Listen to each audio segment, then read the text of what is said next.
Hello there, and welcome to the Sleepless Scientist, a quiet place in the cosmos where your thoughts can unwind and knowledge becomes a soft lullaby for the night. Tonight's journey will take us into the deep and ancient story of consciousness, a story woven from forgotten temples, desert fires, hidden manuscripts, quantum discoveries, and the gentle, enduring pulse of the human heart. But before you settle in and get cozy, I'd love if you could take a moment to like this video and subscribe, only if you truly find these quiet explorations enjoyable. And when you're ready, feel free to leave a comment to let me know where in the world you're listening from and what time it is for you right now.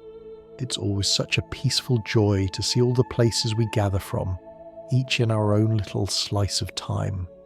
Now, perhaps dim the lights or turn on a soft fan for a gentle background hum, and let's begin our journey into this ancient luminous thread that some have called the Merchants of Light.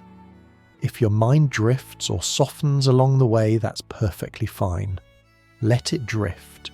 We'll still be here, quietly unfolding the story. You'll soon discover that this is not simply a tale about history or philosophy, nor is it only about science or spirituality. It is, in a way, a story about remembering what earlier cultures knew, what our myths tried to whisper, and what many people today are beginning to rediscover. That consciousness has a long, wandering lineage, and that the light we search for has been travelling underground for thousands of years. Tonight, we start at the very beginning. Not the beginning of the universe or the first spark of life, but the beginning of a feeling, a very human feeling, a small, persistent emptiness that became the doorway to a whole new understanding of what it means to be alive. And with that gentle breath of curiosity, we settle into our first session. There are moments in childhood that arrive without fanfare, quiet little impressions that pass over us like the shadow of a cloud. Betty remembered such a feeling from when she was young, a soft, aching sense that something important was missing. It wasn't dramatic or frightening. It was more like a faint hollow in the chest, the kind you notice only in stillness, the kind that makes you ask, even before you have words for it, is this really all there is? That small emptiness became the first thread in a lifelong search. Growing up, she encountered two grand stories, the kind of stories that entire civilizations rest upon.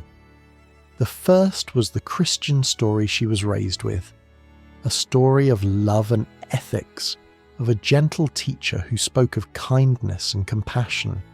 She appreciated those qualities deeply. But it was taught to her as a set of intellectual ideas, principles she was expected to believe rather than experiences she could touch from the inside. So it drifted through her like a beautiful song whose words she couldn't quite feel. She sensed that beneath this story there was something more, a living heart, a direct spark, but it never reached her, and so the ache remained. The other story was the modern scientific one, the story many of us absorbed almost without noticing.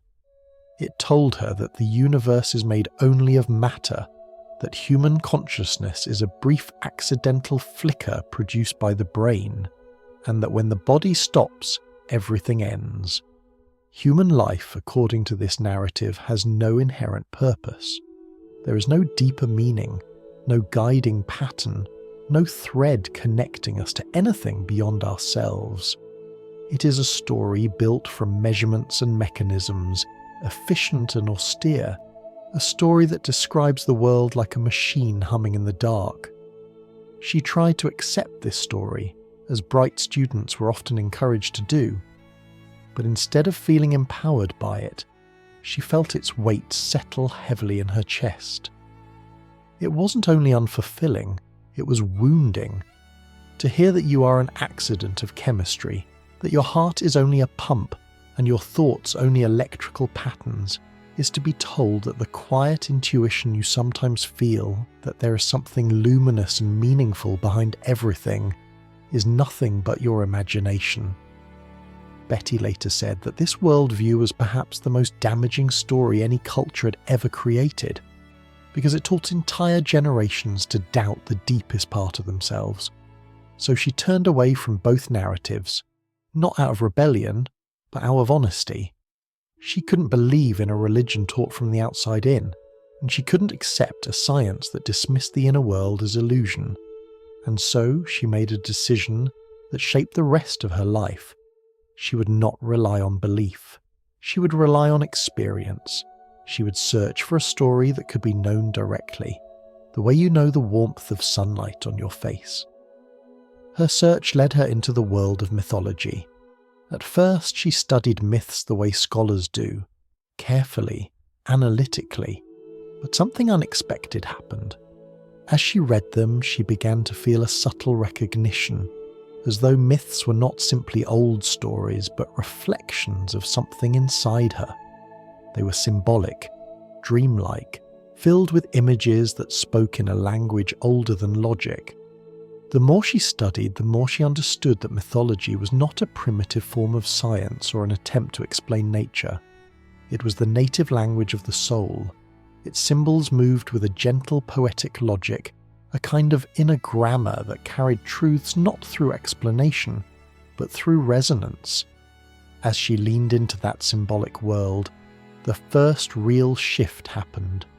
She discovered that many of the myths she'd grown up with had earlier versions, older, more expansive, and often the complete opposite of what she'd been taught. It was as if a tapestry she'd always seen from the back, with its loose threads and knots, was slowly being turned around to reveal a luminous pattern. For the first time, she sensed that the emptiness she had felt as a child might not have been a void at all, but an invitation, a quiet doorway waiting to open. And as we continue, we'll follow that doorway into the deeper, older layers of the human story, where consciousness is not an accident but a vast field we emerge from and return to, and where ancient cultures built entire worlds around, remembering what we, in modern times, have simply forgotten. There is a quiet moment in every seeker's journey when the familiar world begins to tilt, when something you always assumed to be fixed suddenly reveals a different face. For Betty, that moment arrived not through a dramatic revelation, but through a slow, careful reading of ancient stories. She had grown up with a version of the Garden of Eden most of us know, a beautiful place, a forbidden tree, a serpent offering temptation, and a fall from grace. It was a moral story taught with great seriousness and presented as the beginning of human failure. But as she studied the mythic record in a more spacious way, the pattern began to shift. She discovered an older version of this story, carved into stone thousands of years before the Hebrew text was written. In ancient Sumer there was also a tree of life. Its fruit hung heavy, as though it were offering itself with generosity rather than withholding. On one side of the tree stood the goddess, and behind her rose the serpent, not as a symbol of deceit, but as a sign of rising energy, the kind that moves from the base of the spine toward the crown, like a quiet ladder of inner light. On the other side stood the male god, and in this story both divine figures extended their hands toward the human, offering the fruit. They were inviting humanity to taste the sweetness of awakening, not warning them away from it. It felt as if someone had turned a familiar painting upside down and revealed that the real image had been hidden the entire time. The original tale was not about disobedience, it was about initiation, about opening one's inner senses to the divine light that lives within every person. And the presence of the goddess was not a small detail. She represented the intuitive, heart-centered dimension of the mind, the right hemisphere with its poetic logic, its sensitivity to pattern and connection, its attunement to the rhythms of nature. Her serpent was not a threat but a companion, a symbol of energy moving freely, uncoiling like breath rising through the body. In the later version of the story, that entire dimension disappeared. The feminine half of the divine was removed. The serpent was reinterpreted as something sinister, and the fruit became forbidden. Instead of enlightenment, the act of eating became a transgression. Instead of the beginning of awakening, it became the beginning of shame. And humanity, rather than being encouraged to grow into their full potential, was portrayed as fallen, unworthy, unable to trust their own inner knowing. This reversal struck Betty as more than a simple reinterpretation. It felt like a cultural fracture.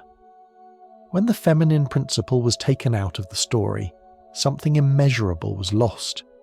In the symbolism of the mind, the feminine is not merely female, it is the part of human consciousness that feels its way into truth instead of dissecting it. It is the part that understands through connection, that listens to the soft voice rising from the heart rather than the sharp calculations of the intellect. Without this half, the mind becomes unbalanced. Its judgments become harsh, its perceptions narrow, its sense of meaning quietly dissolves. As she studied more deeply, she learned that this was not an isolated shift. Old Testament scholar Margaret Barker revealed that the earliest form of Judaism, the tradition of the First Temple, held a very different worldview from the one that later became dominant. In that older tradition, the divine feminine was present as wisdom, a luminous partner to the masculine aspect of the divine. Together they formed a sacred marriage, a union of intuition and intellect, sky and earth, heart and mind. And from this union came creation itself. To imagine this older worldview is to picture consciousness as a balanced, breathing whole. The left brain, with its clarity and precision, was not seen as an enemy of the right brain's imagination and intuition. They were partners. Each brought a distinct kind of vision, and together they formed a more complete understanding of reality. And always, their insights flowed through the heart, the great mediator, the organ that listens not just to the world around us but to the quiet, spacious field beneath it. But in the 7th century before the Common Era, a major reform movement swept through this culture. Known today as the Deuteronomist reform, it removed the feminine presence from the divine story.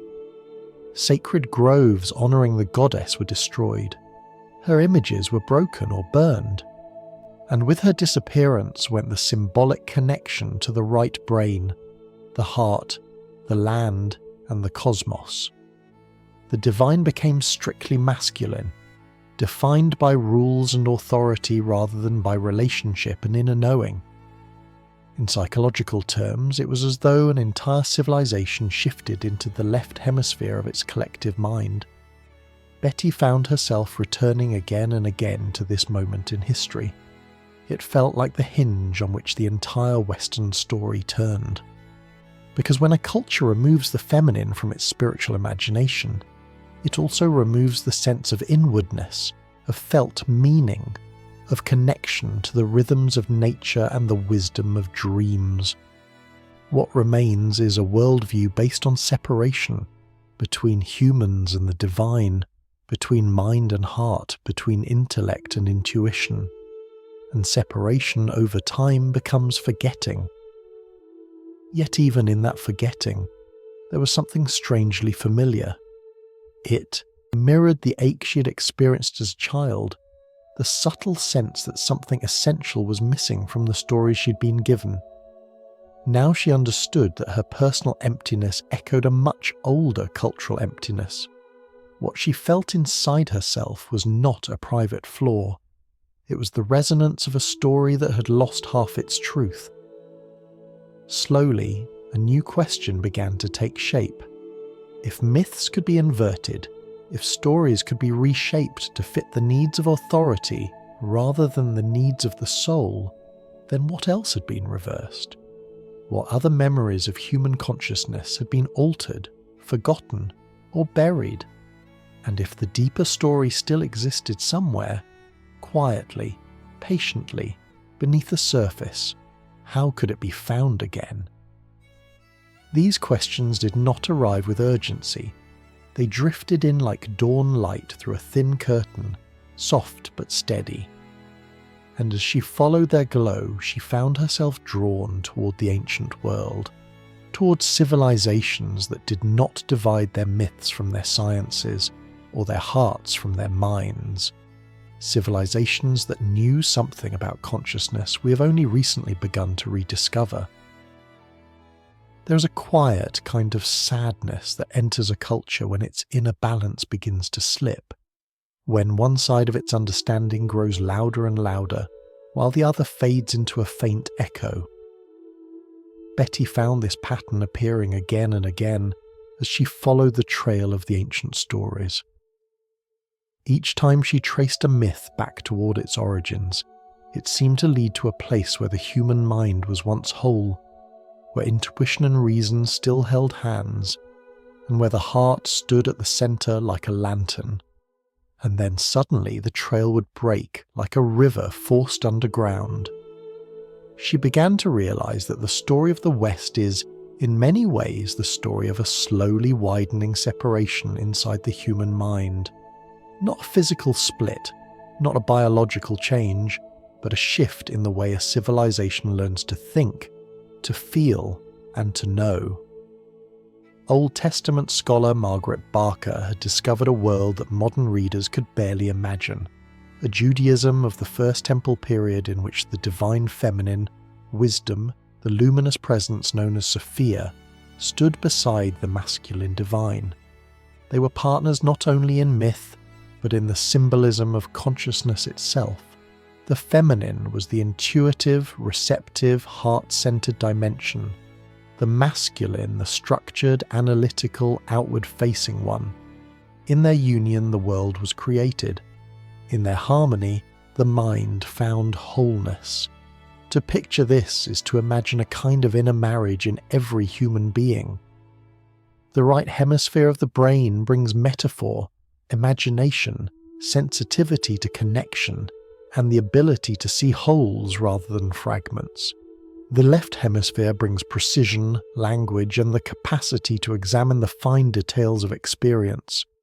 When these two lights blend through the heart, our emotional and intuitive center, awareness becomes steady, creative, compassionate. Cultures built on this balance tend to reflect it in their stories, their rituals, and even their architecture.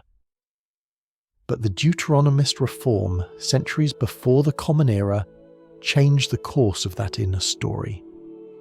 In their attempt to centralize spiritual authority, they removed the feminine presence from the divine image. Her sacred groves were destroyed, her symbols erased, and in the collective psyche of the West, something subtle but profound occurred. The right brain's way of knowing lost its place in the story.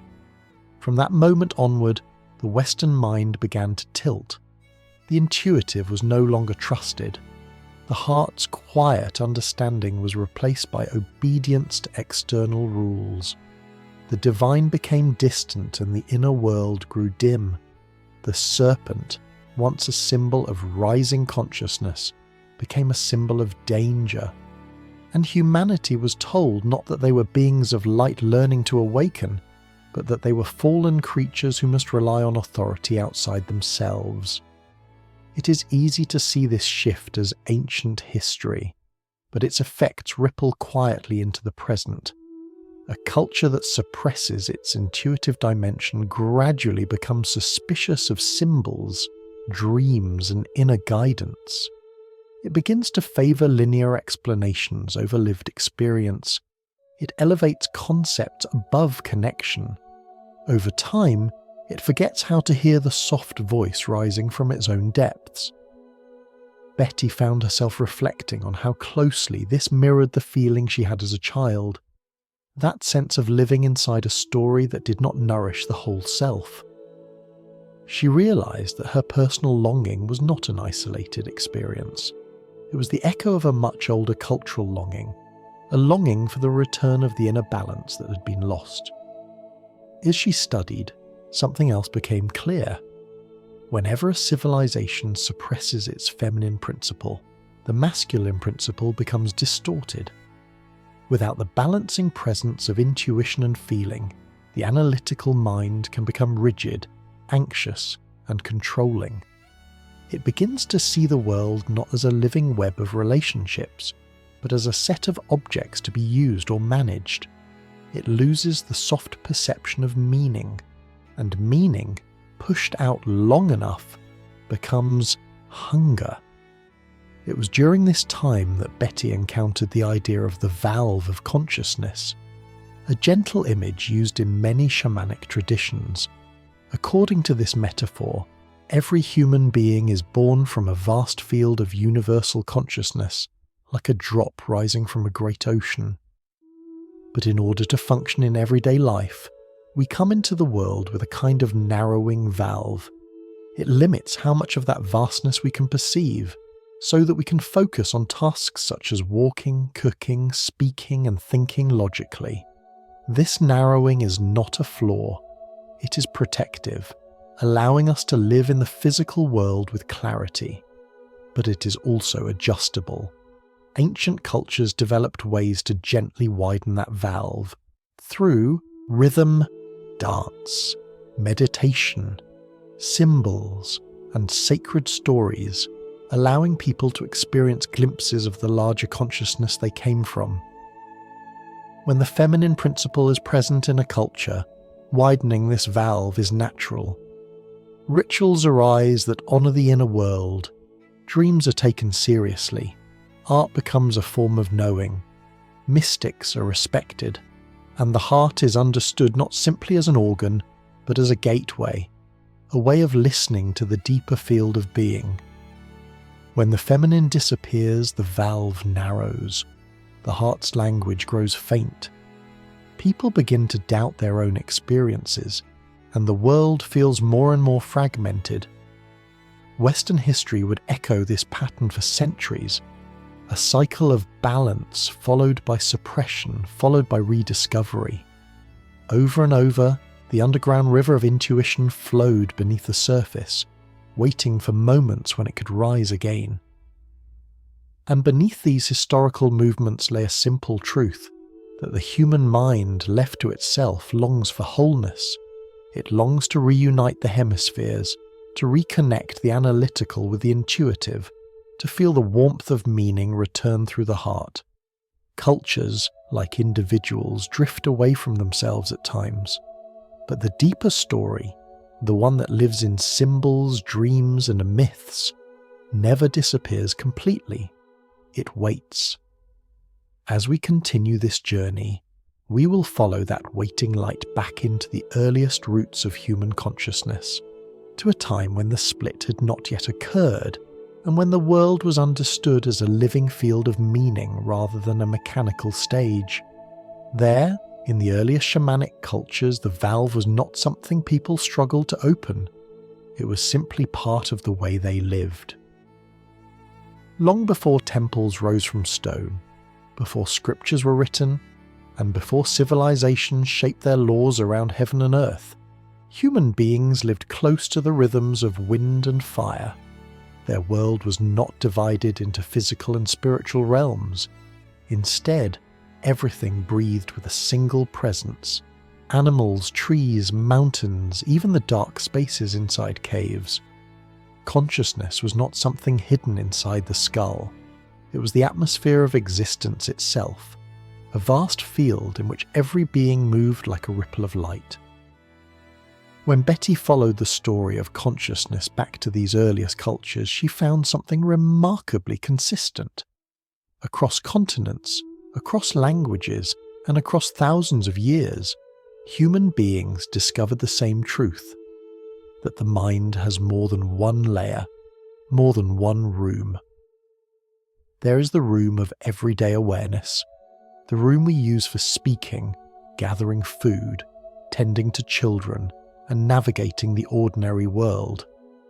And then there is another room, one that opens only when the senses are softened, when breath deepens, or when rhythm rocks the body into a quieter state. This second room feels larger, as if someone has drawn back a curtain we didn't know was there. Time becomes more spacious, colours deepen, and meaning rises gently from places we didn't know we could reach. Early shamanic cultures learned how to open that second room. They did it not with concepts or doctrines, but with the language of the body. Dancing feet striking the earth in steady patterns, drums beating like an echo of the heart, firelight flickering against the walls of caves, and breath that moved in waves, slow, then fast, soft, then full. Over time, these rhythms performed something like a gentle widening of the valve of consciousness. Later scientific thinkers would speak of altered states or shifts in neural patterns, but the shamans needed no such vocabulary. To them, it was simply the mind remembering its original openness, like a flower unfurling in warm light. The cave cultures of Ice Age Europe left paintings so vivid, so filled with motion, that they seemed less like artworks and more like doors. Animals leapt across the stone, herds surged forward with a sense of unstoppable life. Shapes shimmered at the edges of vision, as though pressing gently from another plane. Some scholars once treated these images as mere attempts to catalogue wildlife, but Betty learned about the work of David Lewis Williams, who compared these paintings with the visionary experiences of contemporary indigenous shamans. When he did, a pattern emerged. The images inside the caves mirrored the shapes, lights, and beings people often see in that second room of consciousness. The caves were not museums, they were sanctuaries, places where humans touched that wider field and then drew what they saw to help others find their way back. And then there were the San Bushmen of the Kalahari, whose traditions preserve some of the oldest human practices on Earth. When they danced, it was not for entertainment, it was for awakening. The small dance helped them prepare for daily life, healing, hunting, and community harmony. The great dance was something else entirely. It pulled them into a shared state of joy so powerful that it was described as touching the very roots of the cosmos. In these dances, people would feel a warmth rising up the spine, not unlike the ancient serpent symbol, moving toward the crown of the head, as though a hidden current were climbing step by step. In this state, they felt connected not only to one another, but to the land, the animals, and the unseen presences that lived between breaths. There is a story the San elders tell, one that reveals how deeply this other room of consciousness shaped their world. A man from the Sky People, a group of beautiful, luminous beings, fell in love with a man on Earth and gave him a box. She told him never to open it. He obeyed for a while, but curiosity eventually overcame him. When he opened the box, he saw nothing inside and laughed, thinking the woman had tricked him.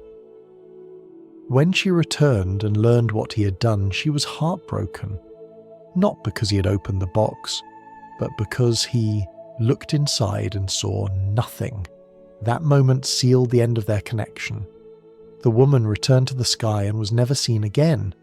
To the San elders, the meaning was clear. The box was not empty. It held something that could only be perceived through the other room of consciousness, the room the man had forgotten how to enter. His eyes, trained only on the visible world, saw nothing where a deeper sight would have revealed something vast and sacred. And because he could not see it, he could not honour it. When Betty learned this story, she felt its echo in Western history. Over centuries, the West had also opened the box of the inner world and declared it empty. Dreams were dismissed as illusions, symbols as superstitions, visions as fantasies. The deeper layers of mind were treated as mistakes instead of gateways. And just like the Sky Woman withdrawing, something slipped quietly out of reach. But in those earliest cultures, the Sky Woman would never have left. The valve was open. The heart was attuned.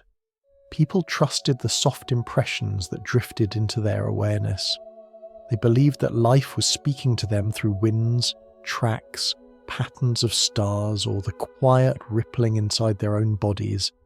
The world felt alive because they were alive to it.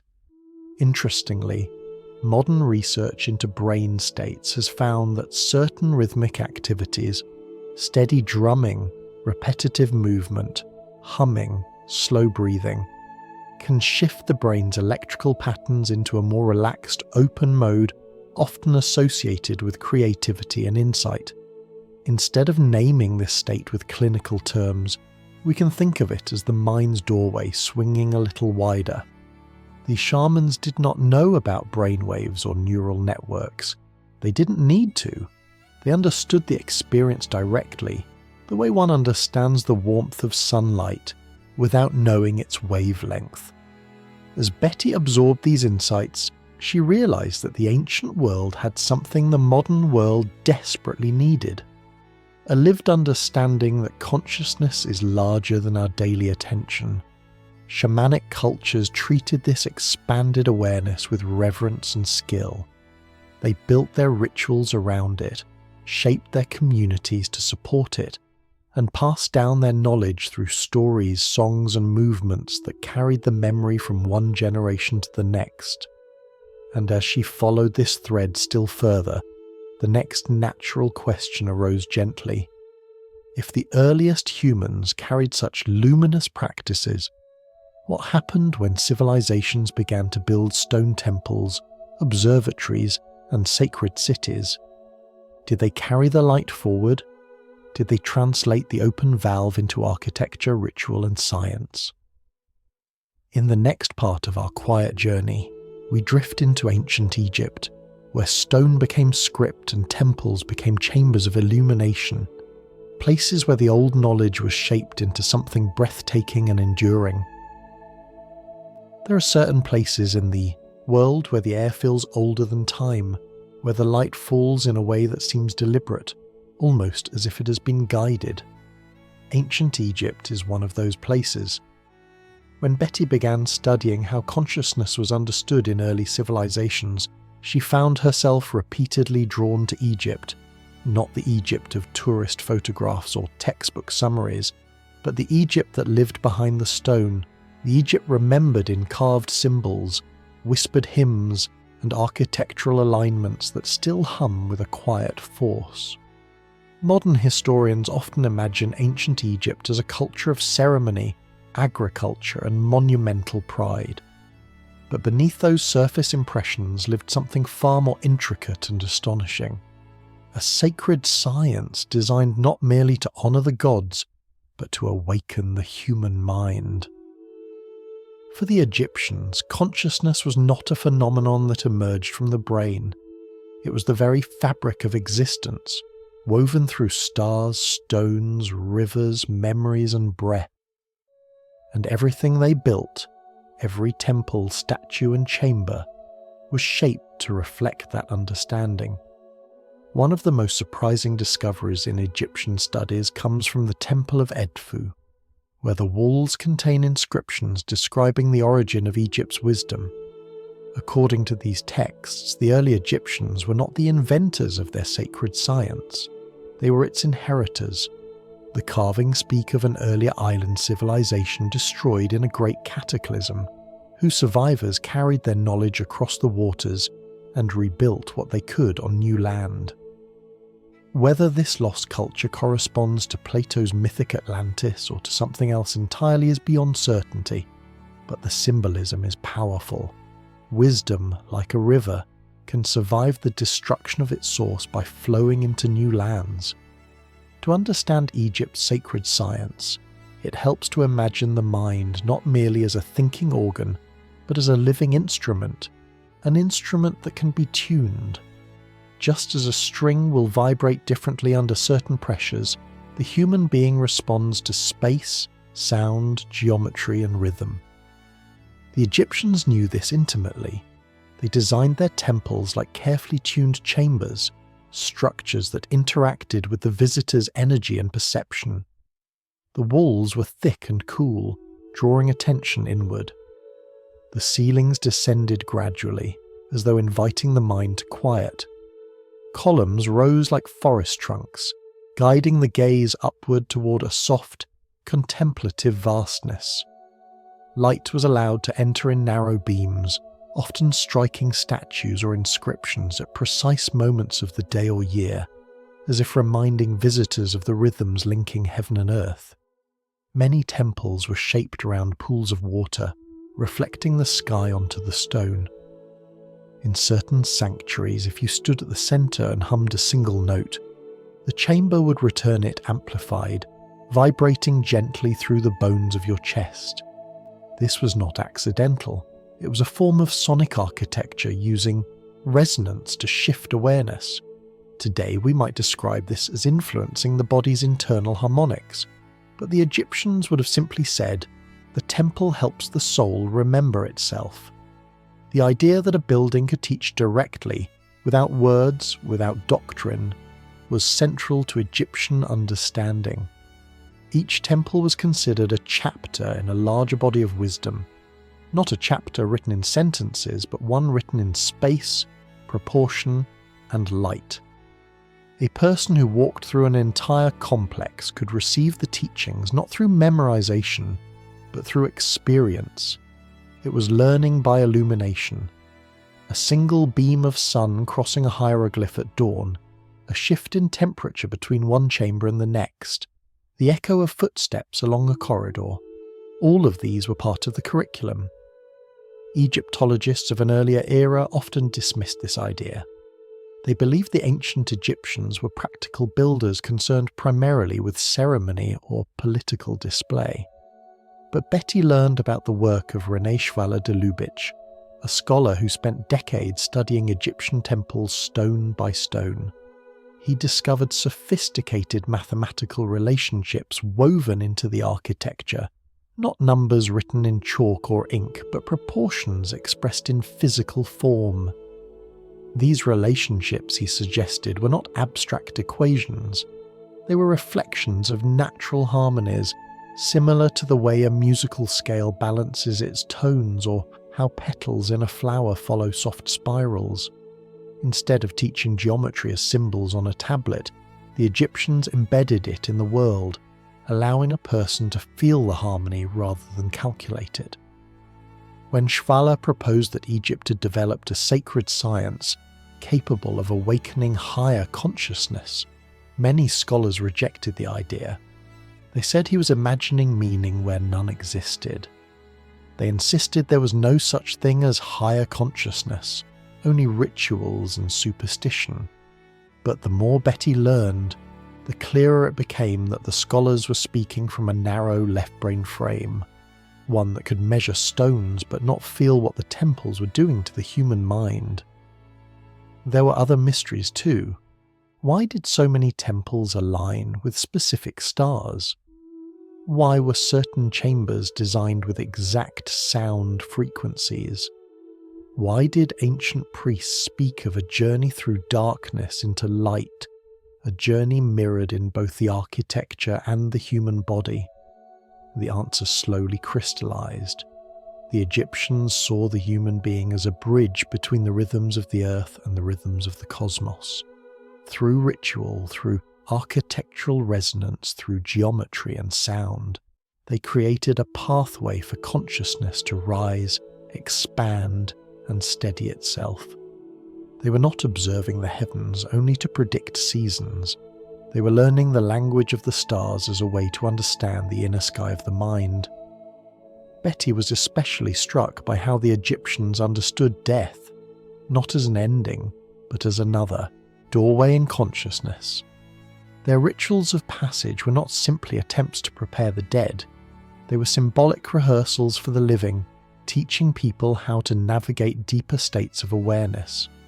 It was no coincidence, she realized, that the Egyptian Book of the Dead described the journey of the soul through various stages, each representing a shift in perception, a widening of the valve between dimensions. In this way, Egypt preserved the essence of shamanic knowledge but translated it into a vast, elegant system, a science expressed in temples rather than caves, in aligned stones rather than flickering firelight. It was a world where outer structures mirrored inner landscapes, and where awakening was not a rare gift for a few, but a path available to anyone willing to walk with attention and patience. As Betty continued exploring these ancient structures, a gentle question began to form. If this knowledge was once widespread, how much of it survived? Did any threads of Egypt's sacred science travel into Greece, into Judaism, into Christianity, into the hidden mystical traditions of Europe? And if so, where could those threads still be found? The next part of her journey would lead her into the mystery schools, places where the teachings of Egypt, Greece, and earlier cultures were carried forward into the heart of Western civilization, quietly shaping the mystical backbone of the world we live in today. There is something quietly comforting about the idea that the world once held classrooms without chalkboards, teachers without titles, and lessons that did not come from reading or memorizing, but from entering a certain kind of space. The ancient mystery schools were exactly that kind of classroom. They did not exist to teach facts or rules. They existed to awaken an experience, one so vivid, so transformative, that a person would never again doubt the deeper nature of reality. As Betty continued her search through the old civilizations, she noticed a pattern. Wherever a culture understood consciousness as something vast and luminous, they built places designed to help people remember that truth. These were not schools in the ordinary sense. They were more like sanctuaries of perception, physical, symbolic, and psychological structures crafted to widen the inner valve and restore the connection between the human mind and the greater field of being from which it emerged. The mystery schools appeared in many regions, each shaped by its own landscape and symbols, but united by a shared purpose: to guide the seeker into direct encounter with the eternal layer of consciousness. Egypt had its vast temple complexes, where initiates moved from chamber to chamber in a carefully designed sequence of illumination. Greece, inheriting much of Egypt's knowledge, built its own sanctuaries. The Eleusinian mysteries, for example, were held for nearly 2,000 years, an astonishing span of time for any spiritual tradition. People travelled from distant regions to take part in a ritual so profound that participants refused to describe it, even under threat of punishment. They did not remain silent because they were forbidden to speak. They remained silent because language simply could not hold what they experienced. The core of these mysteries was not dogma, but transformation.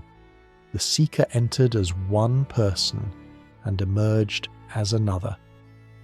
They passed through symbolic darkness, enacted death and rebirth, experienced visions, and felt themselves connected to an order of existence that shimmered far beyond the senses. The transformation was so complete that ancient writers said those who completed the rites no longer feared death, because they had already walked through its symbolic doorway and returned with a quiet, unshakable knowing. It was in this world that figures like Pythagoras and Parmenides lived, not merely as philosophers, but as mystic scientists.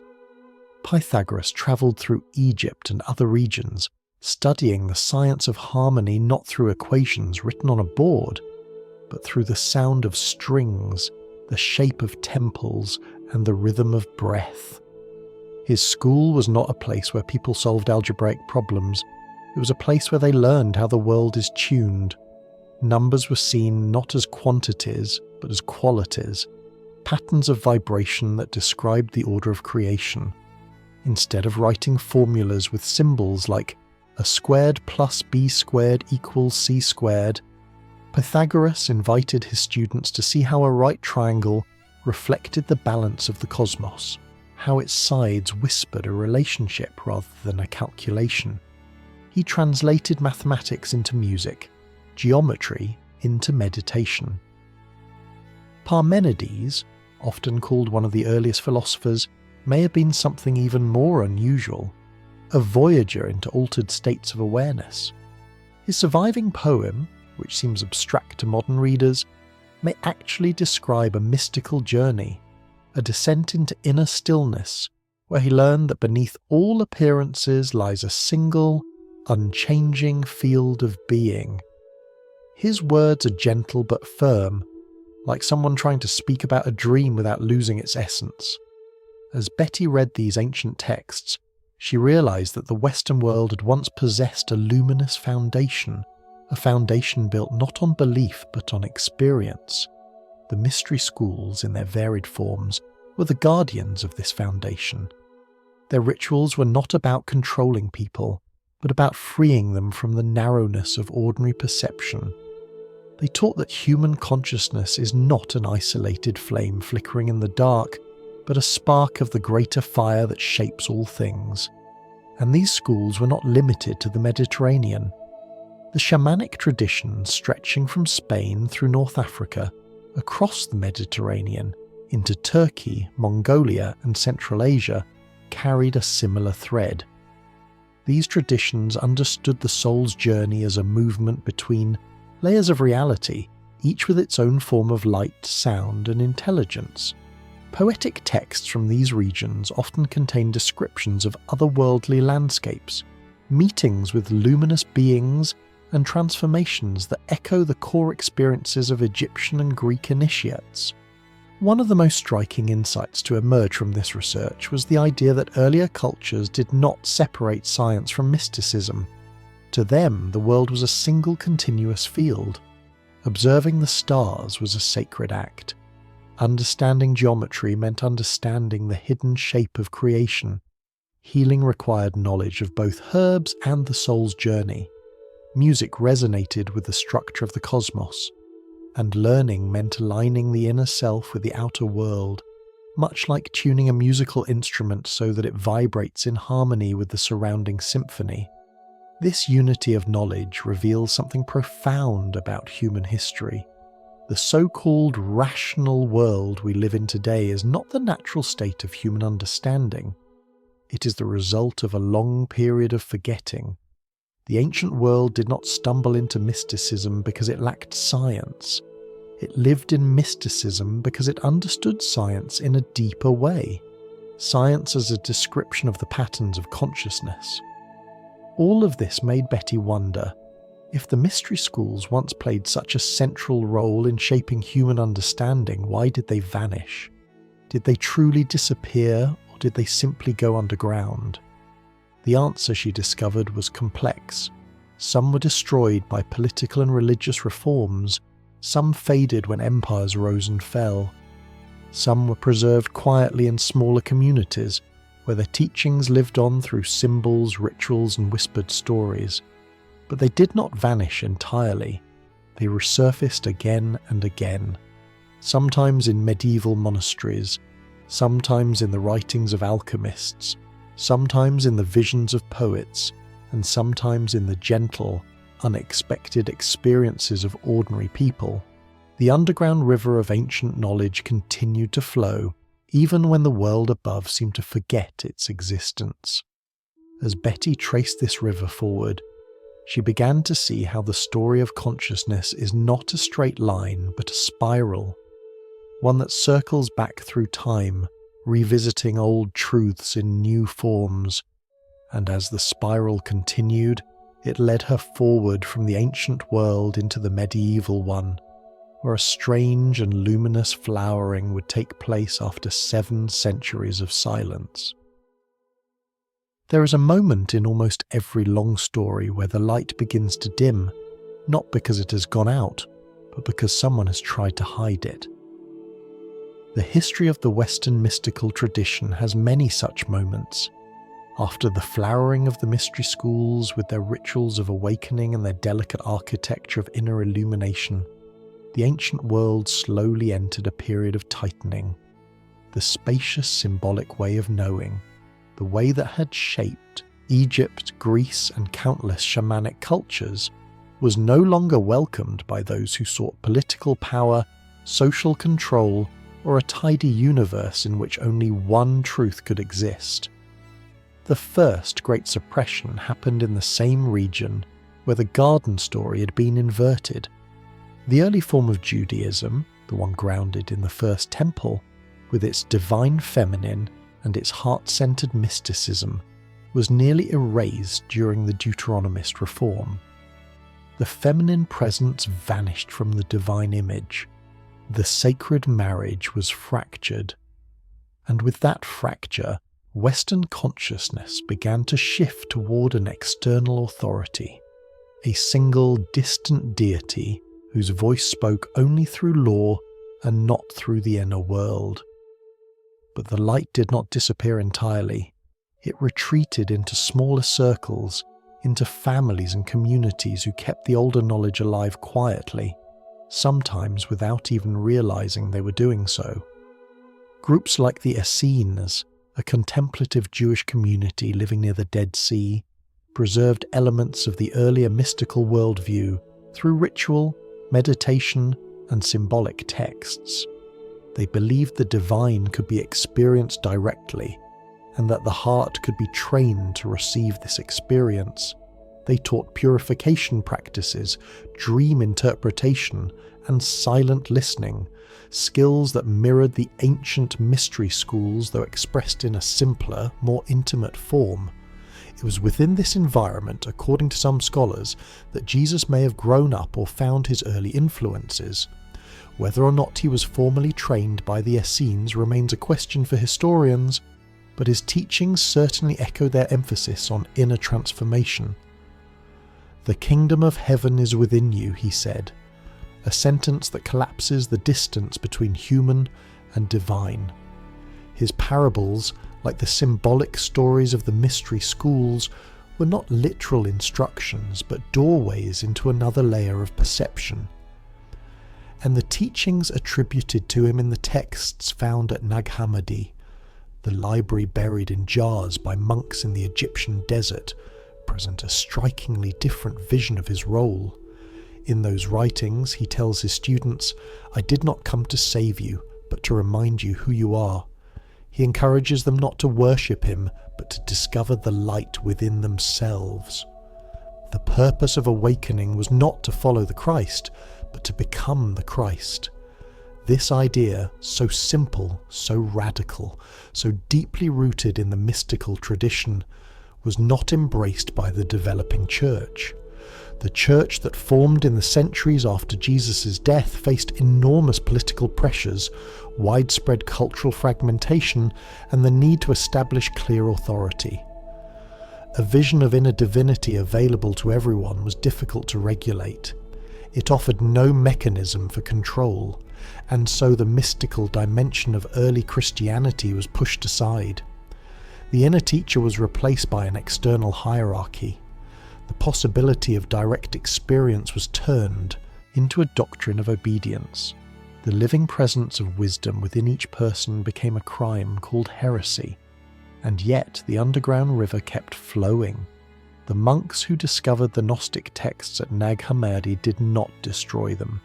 They hid them. They sealed them in earthen jars and buried them where the desert could keep them safe for nearly 2,000 years. Their act was not an act of rebellion, but an act of memory, a quiet gesture that said, "This too is part of the human story." As centuries passed, more layers of suppression emerged. Within the Roman Empire, the visionary heart-based aspects of Christianity were increasingly replaced by a rigid theology that emphasized sin, authority, and the need for intermediaries.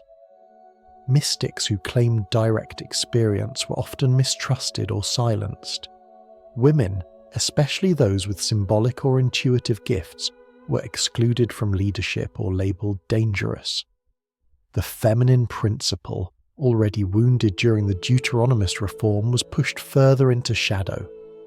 Later, as the medieval world ripened, new forms of the mystical tradition appeared again. The Cathars in southern France spoke of a pure form of inner light, unmediated by priests or rituals. the Templars preserved symbolic teachings through architecture and geometry. Even ordinary villagers held small fragments of ancient wisdom in their stories, songs, and seasonal traditions. But these groups, like their predecessors, faced violent suppression. The Cathars were nearly exterminated, the Templars were betrayed, tortured, and dissolved. And yet, zigzagging through all this turmoil, the thread of ancient consciousness never fully broke. Betty saw a pattern in these repeated suppressions.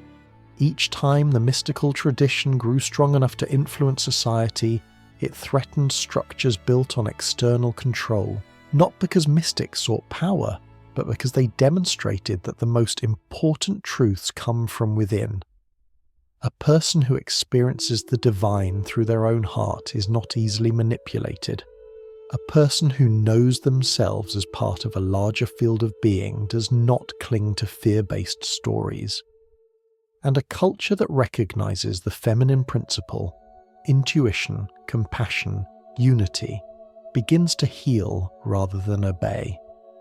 Of all the suppressions, perhaps the most dramatic was the intellectual one that emerged during the rise of the early church councils. The inner teachings, symbolic gospels, and experiential practices were declared unacceptable. The mystical Jesus was replaced by the imperial Jesus, the one who endorsed political unity. And while this version of Christianity shaped much of Western civilization, it did so at the cost of losing the very heart of the tradition, the quiet, luminous center that taught people how to awaken. Still, the underground river survived. It survived through monastic mystics like Meister Eckhart and Hildegard of Bingen. It survived through alchemical texts disguised as chemistry, and through stories that seemed like fairy tales but carried deeper messages. It survived through art, geometry, and symbols that folded Egypt, Greece, and Judaism into new forms that could slip past the guardians of orthodoxy. And so, by the time Europe approached the first great reawakening of the Middle Ages, the river had grown strong again, just below the surface. It was ready to rise, not as rebellion, but as remembrance. The next chapter of this story would unfold in stone and stained glass, in music and poetry, and in the quiet devotion of people who felt a deeper truth stirring inside them. When the medieval world began to stir again after long centuries of turbulence, something extraordinary happened. Quietly at first, then with a radiance so unmistakable that its glow still lingers in stone and glass. It was as if the underground river of ancient consciousness, hidden for so long beneath layers of doctrine and fear, suddenly rose to the surface and spilled into the architecture, music, and spiritual imagination of Europe. This era, stretching roughly from the year 1000 to 1300, is known for its castles, its monasteries, and its fearful legends, but it also carried one of the most luminous flowerings of mystical insight the Western world has ever known. To understand the Gothic awakening, one must picture Europe not as a land of knights and battles, but as a landscape of silence, villages surrounded by forests, monasteries tucked into hills, and communities rebuilding themselves after centuries of conflict. Into this quiet soil, something new began to take root. It did not come from political leaders or scholars. It came from the hearts of individuals who felt compelled to seek a direct relationship with the divine. People who, without formal training, began having visions, dreams, and insights that echoed the ancient mystery schools. Betty discovered that this period saw a sudden and surprising rise in mystics across both genders and social classes. Nuns began writing visionary texts describing luminous encounters with Christ, not as an external authority, but as a presence blossoming from within them. Beguines, women who lived in semi-monastic communities, experienced states of expanded consciousness that filled their writings with imagery of light, warmth, and divine intimacy. Men in monasteries such as the Cistercians wrote poetry that spoke of the heart awakening like a hidden spring. Even people with no formal religious role found themselves touched by a sense of inner knowing, a quiet stirring that whispered, "There is more." One of the most striking expressions of this awakening appeared in architecture. The Gothic cathedrals began rising not as monuments to power, but as vessels of light. Their builders understood something that modern architects often forget, that space can influence consciousness. When you step inside a Gothic cathedral, you do not simply enter a building, you enter a state of mind. The ceilings stretch upward in gentle arcs, drawing your awareness toward a spaciousness that feels both external and internal. The stained glass windows soften the sunlight into hues that drift across the stone like a slow-moving tapestry. The air feels both heavy and alive, as if carrying a memory older than the building itself. Chartres Cathedral, perhaps the most famous example, was designed as a kind of architectural pilgrimage. Its labyrinth, a circular path set into the floor, invited visitors to walk slowly, feeling the turns, the pauses, the quiet rhythm of approach and release. This was not a maze meant to confuse. It was a symbolic journey inward, a way to enact the descent into the heart. Walking the labyrinth gently widened the inner valve, allowing a person to enter a reflective state similar to what the ancient Egyptians achieved through temple sequences or the shamans through rhythmic dance. When you reached the centre, you were not given answers, you were given stillness. Betty was especially drawn to the idea that Gothic cathedrals were built not just by engineers, but by visionary artisans who preserved elements of earlier mystical traditions. The rose windows, with their intricate circular patterns, echoed the mandalas of Eastern cultures and the flower of life geometry found in Egyptian temples. The proportions of the nave and transept often followed natural harmonies, simple relationships of length and height that later mathematicians would describe with terms like golden ratio, but which the builders understood as the architecture of the soul. They sensed that when a structure resonates with these natural proportions, the human mind settles into a deeper alignment, as if the building itself is humming a gentle, reassuring song.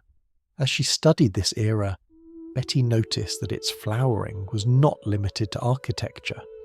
The mystical teachings of the Grail legends also emerged at this time, stories that blended Celtic myth, Christian symbolism, and ancient shamanic motifs. In these tales, the land becomes wounded when the king, the masculine principle, loses his connection to the feminine source of wisdom. Only when he learns to ask the right question, usually with compassion rather than ambition, does the Grail reveal itself and the land heal. These stories, so beloved in medieval Europe, were not simply adventures. They were symbolic maps of consciousness, echoing the same themes found in Egyptian mystery schools: the union of inner and outer, the healing of the broken masculine, and the restoration of the lost feminine. But not all of the mystical flowering came from the established church. Outside the formal structures, independent spiritual movements arose with remarkable courage. The Beguines, for example, lived in communities dedicated to contemplation, healing, and service, but refused to take formal vows. Their writings overflowed with descriptions of radiant light, of divine presence, moving through the body like warmth, and of a love that felt both personal and cosmic. They spoke of God not as a distant king, but as a living flame inside the heart. These women were not trained theologians. They were ordinary people who learned to listen inwardly. Similarly, Sufi mystics in the Islamic world were composing poetry that mirrored these insights. Ibn Arabi and Rumi wrote of a love that dissolves the boundaries between self and universe, describing states of consciousness that matched the visionary experiences of Christian mystics and Jewish Kabbalists. The world, it seemed, was ripening again, resonating with a shared blossoming of awareness. The underground river was rising everywhere at once. What made this period especially striking was that it was not triggered by a major philosophical breakthrough or scientific discovery. It rose from within individuals, from experiences, dreams, senses, and feelings. It grew from the heart. Some mystics wrote about being drawn into states of stillness so deep that they felt themselves dissolve into pure presence. Others described visions where light spoke without words. Some said they felt themselves lifted into a realm where everything shimmered with meaning, as though each stone, tree, and breath carried a quiet intelligence. Yet, as in earlier ages, this blooming attracted resistance. Certain church authorities grew uneasy with the emphasis on personal experience. Leadership structures built on hierarchy felt threatened by teachings that suggested every heart could receive divine insight. Some mystics were accused of heresy. Some groups were silenced. The fear of unregulated spiritual awakening that could not be controlled, began to rise again. Still, the cathedrals remained, the poems remained, the stories remained, and so did the quiet memory that a different way of knowing, one that blends intellect, intuition, and the heart, had once shaped the world. Betty saw this medieval blossoming as the first major re-emergence of the ancient light after many centuries of suppression. It was a reminder that the human soul does not forget. Even when pushed underground, it waits for the right moment, and when the time comes, it rises like a tide. That tide would rise again, this time in the Renaissance, carrying with it the rediscovery of ancient texts, new forms of art, and a renewed fascination with the deeper nature of the cosmos. If the Gothic flowering was like the slow opening of a luminous flower across medieval Europe, the Italian Renaissance was the moment when sunlight poured directly onto its petals. It is easy to picture the Renaissance as a period of paintings, sculptures, and dazzling intellectual achievements. Names like Leonardo, Michelangelo, and Botticelli echo through hallways of museums and pages of history books. But beneath those familiar images lived something more hidden, more delicate, and far more ancient. The Renaissance was not only an artistic revival, it was a spiritual remembering, a reawakening of ideas that had once flourished in the mystery schools of Egypt and Greece, ideas that had travelled underground through centuries of suppression and now resurfaced in the open air. The story begins in Florence around the year 1460, when a small circle of scholars began receiving texts that had been lost for over 1,000 years. These texts, collectively known as the Hermetic writings, claim to preserve the philosophy and sacred science of ancient Egypt. They spoke of a universe alive with intelligence, of human beings as sparks of divine light, and of a path of inner transformation that allowed a person to remember their true nature. The arrival of these writings in Florence felt almost like a timed event, as though the buried river of ancient knowledge had surfaced precisely when Europe was ready to receive it. Cosimo de' Medici, the elder of Florence's ruling family, recognized their significance instantly. He instructed his scholars to stop their current projects and translate the new material first, believing it to contain wisdom older than the Greeks. When Marsilio Ficino, the main translator of these texts, read them, he felt as if he were encountering the voice of an ancient teacher speaking directly across time. Ficino called this wisdom the Prisca Theologia, the original theology, the first story humanity had ever told about the nature of reality. The idea that ancient Egypt carried a light older than all other cultures was not a poetic sentiment for him. It was a revelation. As these teachings spread, they transformed the way artists and thinkers understood the world. Painters began depicting the human body not as a fragile or sinful vessel, but as something radiant, something patterned after the divine. Sculptors carved figures that seemed to breathe within a purpose, and architects designed buildings with proportions that echoed the harmonies of the cosmos. Even perspective, the artistic technique that allowed painters to create the illusion of depth, was rooted in the desire to depict a world that felt ordered and interconnected, not chaotic, not accidental, but woven with meaning. For Betty, this shift in artistic vision mirrored something deeper, a change in consciousness itself. The Renaissance revived the idea that the universe is built on symmetries and relationships, what the Egyptians had expressed through temples, the Greeks through geometry, and the mystics through symbolic rituals. Instead of teaching these ideas through formulas or mechanical rules, Renaissance thinkers expressed them through beauty. A painting became a doorway. A sculpture became a teaching. A carefully proportioned building became a gentle lesson in the harmony between heaven and earth. One of the most remarkable figures of this time was Giovanni Pico della Mirandola, a young scholar whose brilliance seemed almost otherworldly.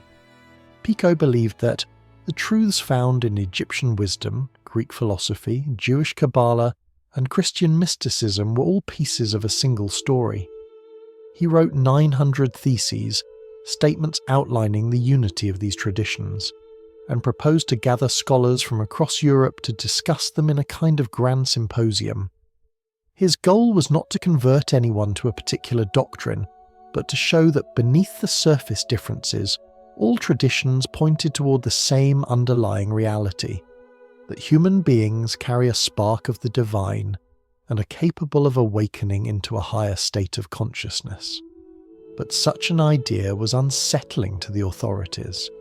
The Church was not ready to accept that wisdom could emerge outside its hierarchy, or that human beings could experience the divine directly without mediation. Pico's project was stopped before it began. He was accused of heresy, placed under house arrest, and eventually poisoned. His vision of a unified sacred knowledge did not disappear, but it retreated again into quieter circles, into art studios, private libraries, and secret philosophical groups. Still, the Renaissance could not be undone. Once the Hermetic texts had resurfaced, once the symbolic language of ancient Egypt had re-entered the Western imagination, something had changed permanently. Artists began painting scenes that merged Christian imagery with older motifs. Mary holding the infant Christ while surrounded by symbols of the ancient goddess, angels depicted with the grace of Greek deities, and geometric halos reminiscent of Egyptian solar discs. These subtle crossings were not errors. They were quiet reminders that the deeper story had never been truly lost. So much of Renaissance art, the flowing drapery, the soft radiance on the faces, the balanced compositions, grew from the idea that beauty is a reflection of cosmic order. In a sense, Renaissance painters were doing what Pythagoras had done centuries earlier, taking abstract truths about the harmony of creation and expressing them through forms that the heart could recognize instantly. A viewer did not need to know the symbolic meaning of a proportion or a color sequence to feel its effect. The painting itself carried the teaching, even the motif of the Annunciation, the moment when the angel approaches Mary, took on new depth during the Renaissance. Painters depicted this scene with beams of light entering a room, or a dove hovering near a ray of colour, or Mary's face illuminated in a way that suggested inner awakening rather than passive acceptance. Art historians sometimes describe these images as aesthetic innovations, but for Betty, they were symbolic reenactments of a mystical truth, that higher consciousness descends into the human heart like a soft light, and that awakening often arrives quietly, like a visitor at dusk. The Renaissance also nurtured early scientists whose curiosity was rooted not simply in analysis, but in wonder. Leonardo da Vinci dissected bodies not to, reduce them to mechanisms, but to understand the hidden geometry of life. His sketches of whirlpools, tree branches, and flowing hair reveal a mind trying to trace the same patterns across scales, as though looking for the signature of the divine in every movement of the natural world. He did not use equations written with symbols or coordinates. Instead, he explored through observation, intuition, and careful drawing. To him, art and science were not separate. They were two ways of touching the same truth. What struck Betty most about the Renaissance was how familiar it felt. The longing that shaped it, the longing to reconnect with ancient wisdom, to rediscover the sacred dimension of the world, to see the divine not as a distant ruler but as a presence woven through nature, was the same longing she had felt as a child, and the same longing many people feel today. But like the Gothic flowering before it, the Renaissance was not allowed to fully unfold. As Europe moved into the 17th century, another wave of suppression emerged, this time not from religious authorities alone, but from the rise of a new kind of intellect. An intellect focused strictly on matter, measurement and control. But before that shift took hold, the Renaissance left behind something precious, a reminder that the ancient light can always rise again, that beauty can be a form of knowledge, and that the human heart remembers truth that no suppression can fully erase. As the Renaissance blossomed and spread its light across Europe, it seemed, for a moment, as though the ancient understanding of consciousness might fully return to the surface. Artists painted the soul with new delicacy, scholars rediscovered forgotten texts, and philosophers spoke openly about the inner dimensions of the human being. But just as the flower opened, a colder wind began to gather at the edges of the continent. This wind would not extinguish the light entirely, but it would force it underground once again, shaping the strange and delicate story of what came next. The last great centre of mystical learning before the rise of modern science was not Florence or Rome, it was Prague. In the early 17th century, under the reign of Emperor Rudolf II, Prague became a magnet for seekers, scholars, alchemists, Kabbalists, Sufi mystics, mathematicians, astrologers, and artists. It was as if the city were a bowl of still water into which the world's hidden traditions were being poured one drop at a time. Rudolf himself was an unusual figure, melancholic, eccentric, deeply curious. He gathered thinkers from every corner of Europe and beyond, offering them protection and a place to work. For a brief, luminous moment, Prague became a meeting point of the underground river. The traditions that had flowed separately for centuries, Egyptian Hermeticism, Jewish mysticism, Christian esotericism, Islamic Sufism, and the philosophical remnants of Greek wisdom were able to mingle freely. Conversations in candlelit rooms drifted between the geometry of the cosmos, the symbolic meanings of metals, the nature of spiritual transformation, and the possibility that consciousness might be the foundation of reality. To many of these thinkers, alchemy was not about transforming lead into gold physically. It was about transforming the human soul, turning the dense, heavy aspects of consciousness into something radiant. In their writings, the furnace became a symbol of inner heat, the crucible a symbol of the heart, and the stages of refinement a map of awakening. Symbols replaced formulas, images replaced chemical equations. No one would speak of molecules or electrons. Instead, they spoke of light, spirit, and the gentle unfolding of the inner self.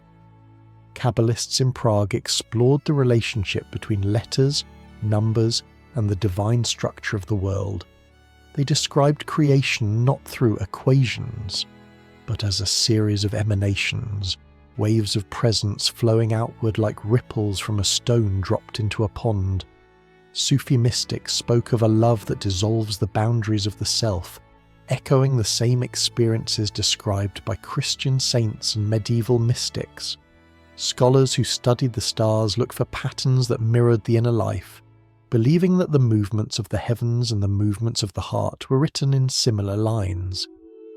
It is tempting to imagine these thinkers as eccentric dreamers, but many of them were the intellectual giants of their time. Johannes Kepler, who would later describe planetary motion with such clarity, spent years working in this mystical environment. He believed that the universe was built on deep harmonies, simple ratios turned into celestial music. Instead of writing formulas like the square of the period equals the cube of the distance, words that would later be softened into a description of rhythmic relationships, Kepler spoke of planets singing in arcs of light. He was trying to describe the cosmos the way one might describe a cathedral echoing under a choir's voice. This flowering in Prague was in many ways the last great attempt to unite science, philosophy and mysticism before they were separated into different domains. But the world outside the city was changing. Political tensions were rising, religious wars were unfolding, and Europe stood on the edge of a long, violent conflict known as the 30 Years' War. When the Catholic Habsburgs moved to reclaim Prague, everything that Rudolf had built collapsed almost overnight. Scholars fled, manuscripts were burned or hidden, mystics scattered, and the delicate moment of unity vanished like a candle blown out by a sudden gust. Yet, from the ruins of this collapse, something new emerged, something that would shape the next several centuries. A group of thinkers, many of whom had been influenced by the Hermetic and alchemical traditions of Prague, gathered in England and founded the Royal Society. This society is often celebrated as the birthplace of modern science, but the story is more complex. Some members of the early Royal Society were deeply steeped in mystical traditions. Isaac Newton, for example, spent far more time studying alchemy and ancient symbols than he did on what we now call physics. But the climate of the time forced a choice. In order to create a form of knowledge that could survive political and religious scrutiny, science had to narrow its focus. This narrowing was subtle at first. The Royal Society established rules for acceptable research. Scholars were encouraged to study matter, materials, measurements, physical processes. But they were discouraged, even forbidden, from studying consciousness, symbolism, or anything that resembled the work of the mystery schools.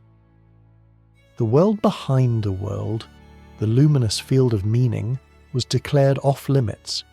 Science was instructed to observe, not to feel, to measure, not to listen.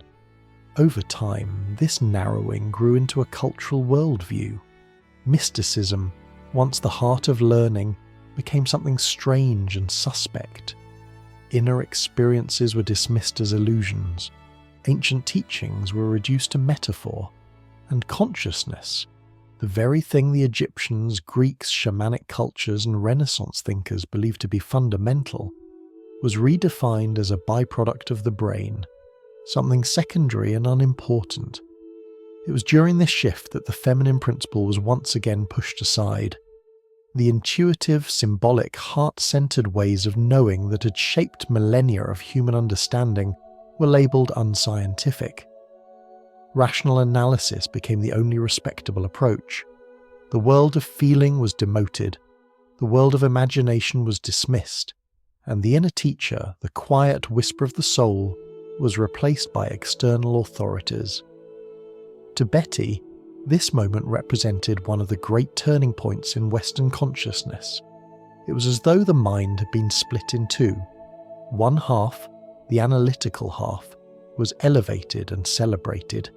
The other, the intuitive half, was silenced and forgotten. And this split, she believed, was not simply an intellectual choice, it was a wound. But even as the new scientific worldview took shape, the underground river continued to flow. The Hermetic ideas that had resurfaced in Florence and Prague did not vanish.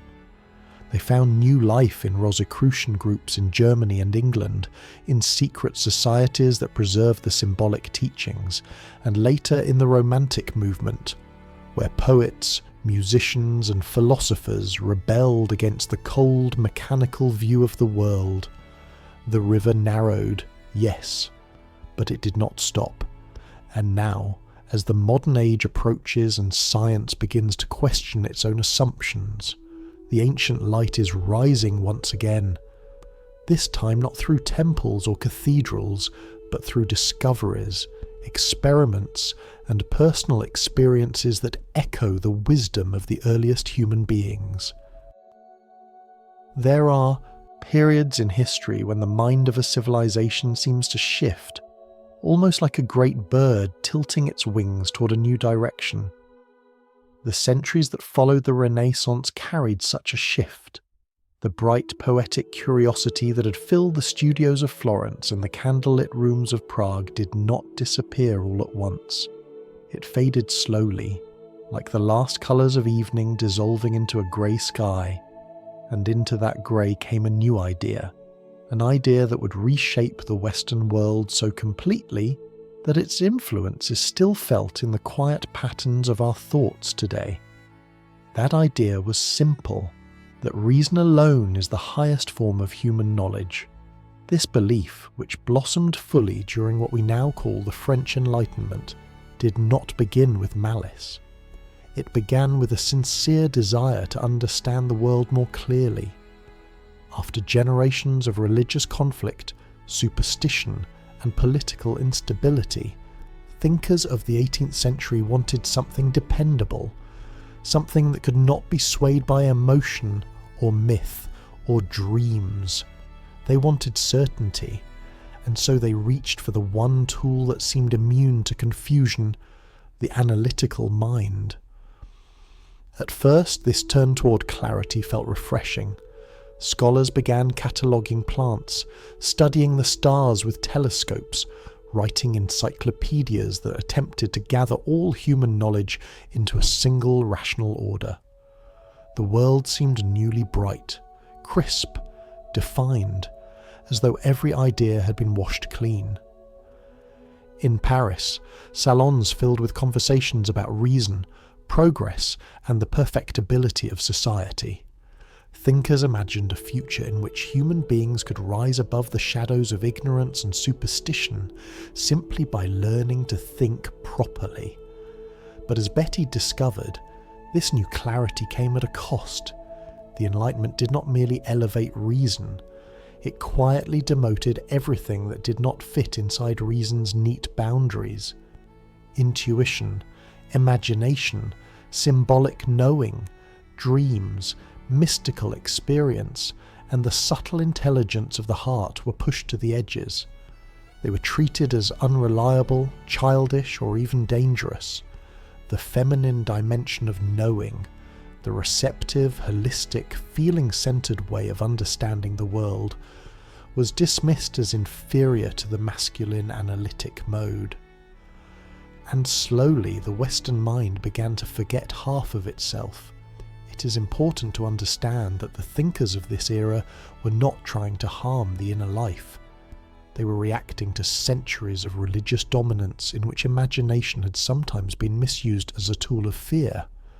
Their desire for clarity was genuine, but in their efforts to purify knowledge, they created a model of the mind that looked only outward, never inward. A model that saw the world as a machine made of parts, not as a living pattern of relationships. Betty often reflected on how strange this shift truly was. For thousands of years, humanity had understood the world through a blend of intuition and reason. Shamans listened to the subtle rhythms of nature. Egyptians studied the stars while crafting temples that shaped consciousness. Greek philosophers blended mathematics with mystical insight. Even medieval mystics balanced intellect with vision. But in the Enlightenment, the mirror of the mind was turned in a single direction. Anything that could not be named or measured was quietly declared unreal. This narrowing of the mind had profound consequences. When a culture believes only in what can be quantified, it begins to perceive reality in fragments. Instead of seeing the whole, how mind and body, nature and spirit, heart and intellect intertwine, it sees isolated parts. It sees functions without purpose. It sees systems without meaning. And it begins to treat the world and the people in it as objects to be used, improved, or controlled. A thinker from this era, a man named Vico, tried to warn that reason alone could not sustain a civilization. He said the mind needs movement, like breath flowing between two lungs, like a bird gliding on two balanced wings. He spoke of the imagination as a vital faculty, one that helps us understand stories, symbols, and the deeper truths woven into human life. But his voice was quiet, and the tide of rationalism was strong. As the Enlightenment advanced, the belief in a purely rational universe paved the way for materialism, the idea that only physical matter is real, and everything else, including consciousness, is merely a byproduct of the brain. Scholars imagine the world as an enormous clockwork mechanism, following strict laws without mystery or depth. Human beings became accidental inhabitants of a universe that had no interest in them. The enchanted world of the ancients, the world where rivers had spirits, stars carried messages, and the heart was a gateway to deeper realms, was replaced by a sealed, silent cosmos governed solely by mechanics. For Betty, this shift felt like a cultural forgetting of the soul. It didn't remove intelligence from the world, but it drained the world of warmth. A civilization built entirely on reason begins to resemble its own ideals. Efficient, polished, orderly, but hollow in places that matter most. Without intuition and imagination, the human story thins. Without the feminine principle, compassion becomes optional. Without the heart's quiet way of knowing, knowledge becomes disconnected from wisdom. This change also altered the relationship between humans and nature. When the world is seen as a machine, nature becomes something to dissect, categorize, and control. Forests become resources, animals become objects, the earth becomes a collection of materials rather than a living network. Life loses its reciprocity. Instead of nurturing, we extract. Instead of listening, we command. Betty saw this transformation reflected in her own childhood. She'd been raised in a world shaped by the descendants of Enlightenment thinkers, an environment where the analytical mind was praised, but the inner voice was ignored. Her teachers emphasized logic over intuition, memorization over imagination. Even questions about meaning or purpose were treated as indulgences, distractions from the serious business of rational thought. And yet, even within the Enlightenment, there were moments of beauty, moments when reason tried to expand beyond its boundaries. Some philosophers searched for moral principles that could unite humanity. Some scientists felt awe at the order they discovered. Some writers tried to reconcile reason with emotion. But the overall movement was unmistakable. The heart was being pushed aside. The age of conceptual rationality did bring important insights, scientific methods, technological advances, and clear thinking that helped humanity in many ways. But it also planted the seeds of a great crisis, a crisis of meaning that would grow in the centuries that followed. When a civilization forgets how to feel its own depths, it becomes vulnerable to loneliness, confusion, and a quiet sense of spiritual hunger. People begin to look for meaning in achievement, status, or material success, only to find that these pursuits cannot fill the inner spaces they neglected. Betty understood that this was not a failure of reason, but a failure of balance. The analytical mind is a powerful tool, but a tool cannot replace the hand that guides it. A compass cannot replace the traveller. A map cannot replace the terrain. When the mind forgets its heart, it becomes clever but not wise. And so, as the Enlightenment reshaped Western consciousness, the underground river flowed on, diminished on the surface but alive beneath. The next chapters of this story would show how the forgotten half of the mind began to stir again, quietly at first, and then with growing strength, as poets, mystics, and scientists alike realized that reason alone could not explain the richness of human experience. There are stories that nourish the human soul, and there are stories that quietly drain it. As the age of rationalism settled across Europe, a new story began to take shape, one that seemed scientific, modern, and impressively confident, yet carried within it a subtle darkness. It was the story that human consciousness is nothing more than a side effect of the brain, that life has no inherent meaning, that the universe is indifferent, and that death is an absolute end. It was a worldview carved from measurement and mechanism, and though it offered clarity, it did so by stripping away everything that earlier cultures had considered essential. Betty called this story the toxic myth of insignificance, and she believed it was one of the most damaging ideas Western civilization ever embraced. At first glance, this myth masqueraded as humility. It told us we are small in a vast cosmos, temporary inhabitants of a world that existed long before us and will exist long after us. Scientists pointed to the stars and said, "See how enormous the universe is. We are but a speck." But the size of the universe had never frightened the ancients.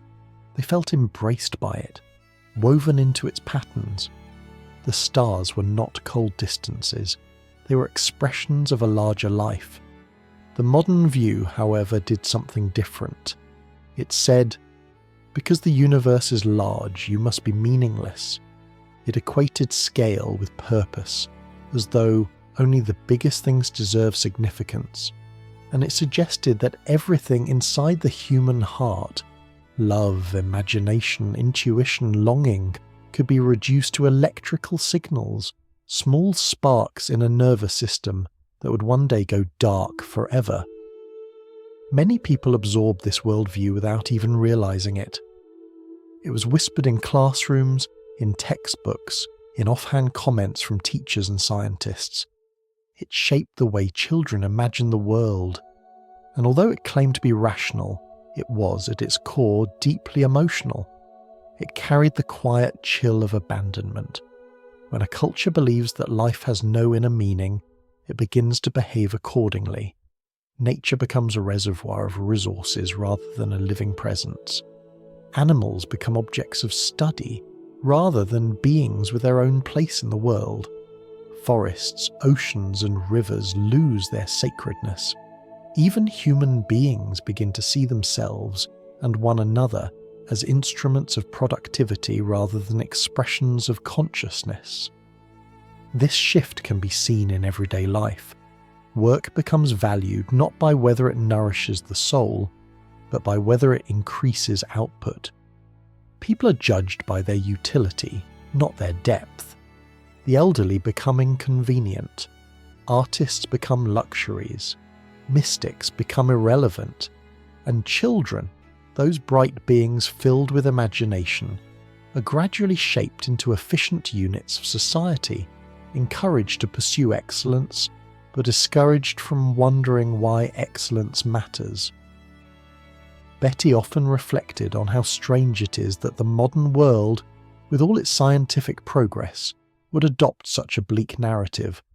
Ancient shamans would have found it incomprehensible. Egyptian priests would have shaken their heads softly. Greek philosophers would have laughed at the notion that consciousness could be explained by matter alone.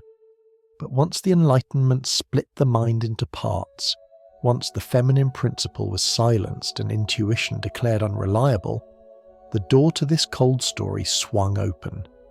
In this worldview, death became a wall instead of a doorway. Consciousness was imagined as a flicker that depended entirely on the brain.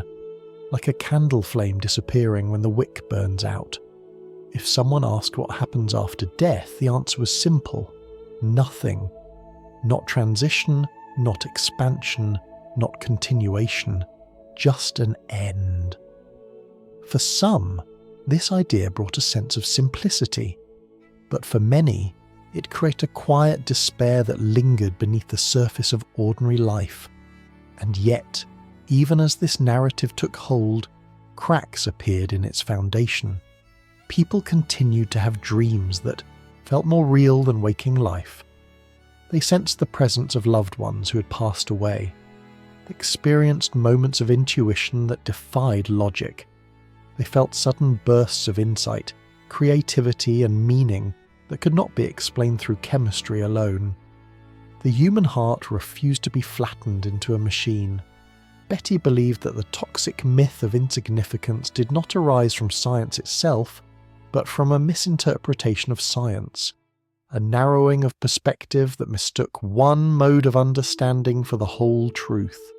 Science is a beautiful tool when it listens to experience, when it stays close to nature, when it remains humble before mystery. But when science forgets its roots in wonder, when it becomes rigid, mechanical, and dismissive of the inner world, it becomes something else, a worldview masquerading as fact. This worldview also created fertile ground for a new kind of danger, one that Betty found especially troubling. As machines became more sophisticated, some thinkers proposed merging humans with technology to overcome our biological limitations. Others imagined a future in which artificial intelligence replaces human consciousness entirely, treating the human mind as an outdated mechanism. These ideas were often presented with optimism, framed as progress. But beneath them lay the same old myth that human beings are ultimately expendable, that our inner life has no intrinsic value, and that meaning can be manufactured through efficiency. Betty did not reject technology. She believed it could be used to enhance life, to deepen connection, to support awakening. But she also believed that when a culture forgets its heart, technology can become a substitute for humanity rather than a partner. Machines can mimic thought but not consciousness. They can process information but not feel meaning. They can produce images but not touch the inner dimension of the soul. If we forget this, we risk building a world in which human beings are replaced by their own creations. The antidote to this myth, she believed, was not to reject reason, nor to return blindly to old traditions. It was to open the heart again, to reawaken the inner knowing that recognizes meaning as something woven into the fabric of reality. The heart, after all, is not merely an organ pumping blood. Research from modern institutes has shown that it has its own form of intelligence, capable of shaping perception and guiding awareness. When the mind listens through the heart, the world becomes alive again. Nature becomes a partner, not a resource. People become souls, not objects, and consciousness is recognized as the ground of being rather than a side effect. Betty saw signs of this awakening everywhere. People who had once dismissed intuition began to trust their inner senses. Scientists reported receiving insights in dreams. Psychologists explored the symbolic language of the mind. And countless individuals experienced quiet moments, during grief, during love, during stillness, when they felt something larger moving through them. The myth of insignificance was never strong enough to erase the truth. It simply covered it for a time. And now, as the world enters a new era, the old light is returning, not as superstition, but as a deeper science of the heart. When a culture drifts too far from its own depths, when its worldview becomes thin and mechanical, something within the human spirit begins to stir. It does not stir loudly, not at first. It begins as a subtle unease, a whisper that something essential has been forgotten, and then, quietly, individuals start to rise who can hear that whisper more clearly than others. They are poets, artists, dreamers, scientists with unusual hearts, philosophers who refuse to sever reason from feeling. They form a kind of gentle resistance, soft, persistent, and rooted in the oldest memory of what it means to be human. In the centuries after the Enlightenment tightened its hold on the Western mind, the underground river of mystical insight did not run dry. It began to gather strength again, almost imperceptibly, through the lives and works of people who sensed that the world was more than the sum of its measurable parts. They resisted not with arguments or revolutions, but with attention, with the simple act of seeing the world with both hemispheres of the mind open, the intuitive and the analytical moving together like two wings in flight. Among these quiet resistors, perhaps the most luminous figure was Johann Wolfgang von Goethe, a German poet, playwright, scientist, and philosopher. To most people today, Goethe is remembered for his literary works, especially Faust, a sweeping tale of a man who trades his soul for knowledge and power. But Betty saw him differently. She saw him as an alchemist of perception, someone who reconnected science with soul at a time when they were being torn apart. Goethe lived during the height of the rational worldview, when scholars believed nature could be understood entirely through dissection, classification, and mathematical formulas. But he felt instinctively that this way of knowing was incomplete. He believed that nature speaks not only in quantities, but in qualities, soft differences in colour, shape, movement, and feeling that reveal patterns far too subtle to be captured by numbers alone. He developed an approach he called delicate empiricism, which simply meant observing the world with patience, openness, and reverence, allowing nature to show itself gradually, like a shy animal emerging from a forest. Instead of reducing life to mechanisms, Goethe let life reveal its intentions.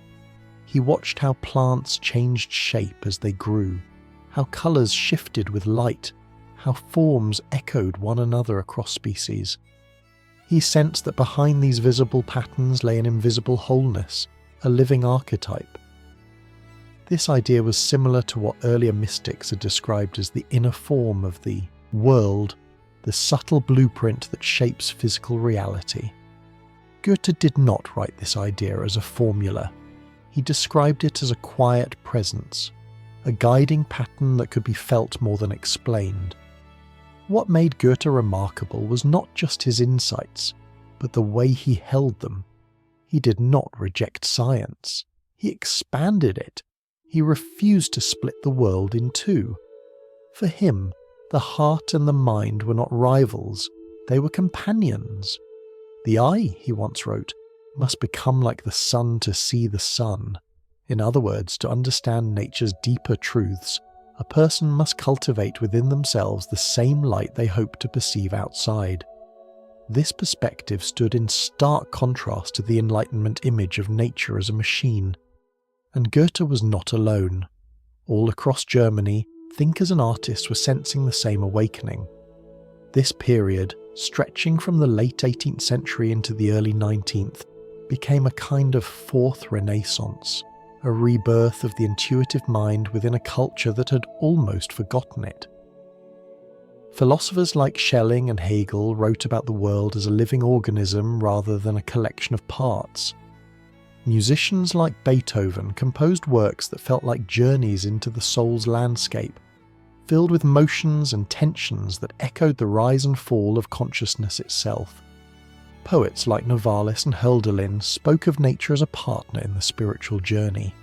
Their resistance was gentle but profound. They did not attack the rational worldview, they broadened it.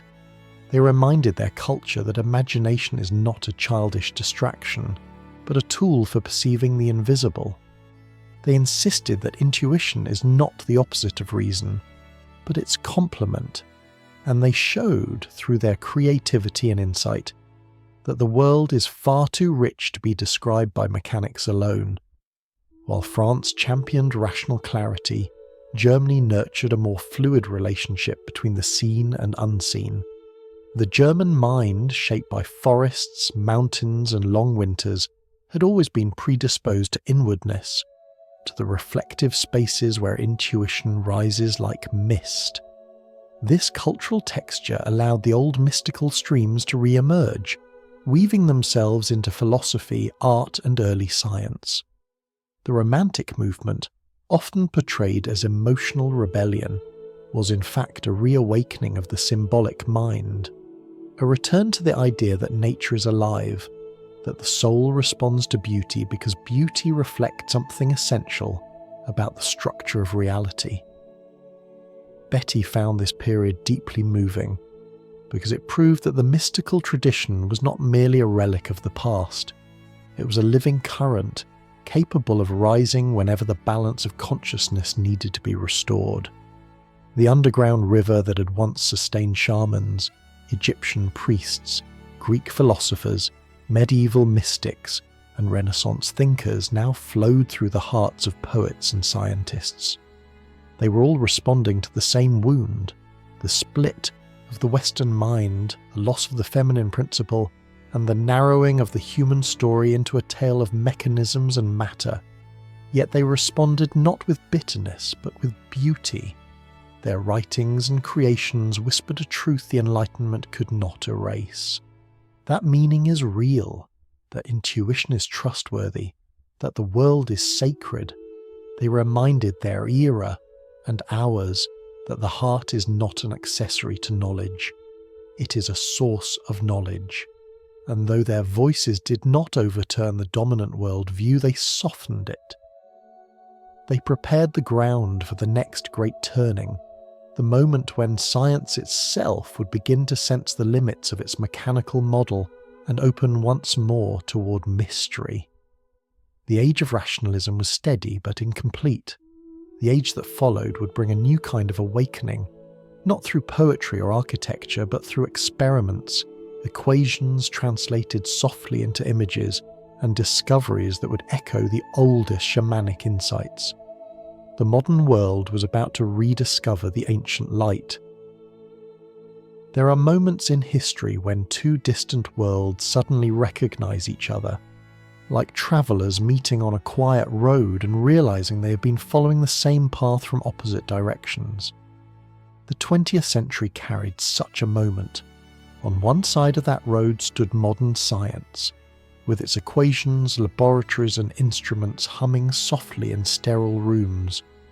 On the other side stood the ancient mystical traditions, shaped by shamans, temple builders, philosophers, and poets. They had walked for millennia through symbols, dreams, and inner landscapes, and for the longest time, these two travellers felt certain they were heading toward different destinations. But then, as if guided by a deeper rhythm, their paths began to converge. Scientists peering into the smallest particles of existence found something that felt strangely familiar. Mystics listening to the quiet stirrings of the heart felt a resonance with new discoveries emerging from physics. And suddenly, across the gulf of centuries, each side glimpsed the other, not as an opponent, but as a reflection. Betty called this the beginning of the Fifth Renaissance. The first signs appeared in quantum physics, a field that startled even the scientists who helped create it. When researchers explored the behaviour of tiny particles so small that they slip through ordinary definitions, they found that these entities refused to behave like solid bits of matter. Instead, they acted like ripples on an invisible ocean. Sometimes they appeared as particles, sometimes as waves, as though existence itself were shimmering between forms. Physicists describe this shimmering source as a kind of ever-present background, a field where everything begins to which everything returns. Mystics had spoken of such a field for thousands of years. They called it the ground of being, the subtle realm, the one, the infinite, the divine breath. They said that all things arise from it and fall back into it, like sparks from a fire. To hear physicists describe a similar concept, only using the language of experiments and observations, was like hearing an ancient melody played on a new instrument. Even more surprising was the discovery that two particles, once connected, could remain linked across great distances. If something happened to one, the other responded instantly, as though distance meant nothing at all. Scientists called this entanglement, but the word barely captures the feeling of it. It is easier to imagine two small lanterns flickering on opposite sides of a valley, whose flames sway in the same rhythm even though no wind touches them, or two leaves floating on separate pools of water, yet somehow rising and falling with the same invisible waves. Mystical traditions had always taught that everything is connected at a deeper level, that separation is an illusion seen only from the surface. Now physics was quietly agreeing. And then there was the observer effect, the strange phenomenon in which the simple act of noticing something changes its behaviour. To scientists used to a stable, mechanical universe, this was bewildering. But to a shaman or a priest from the ancient world, it would have been common sense.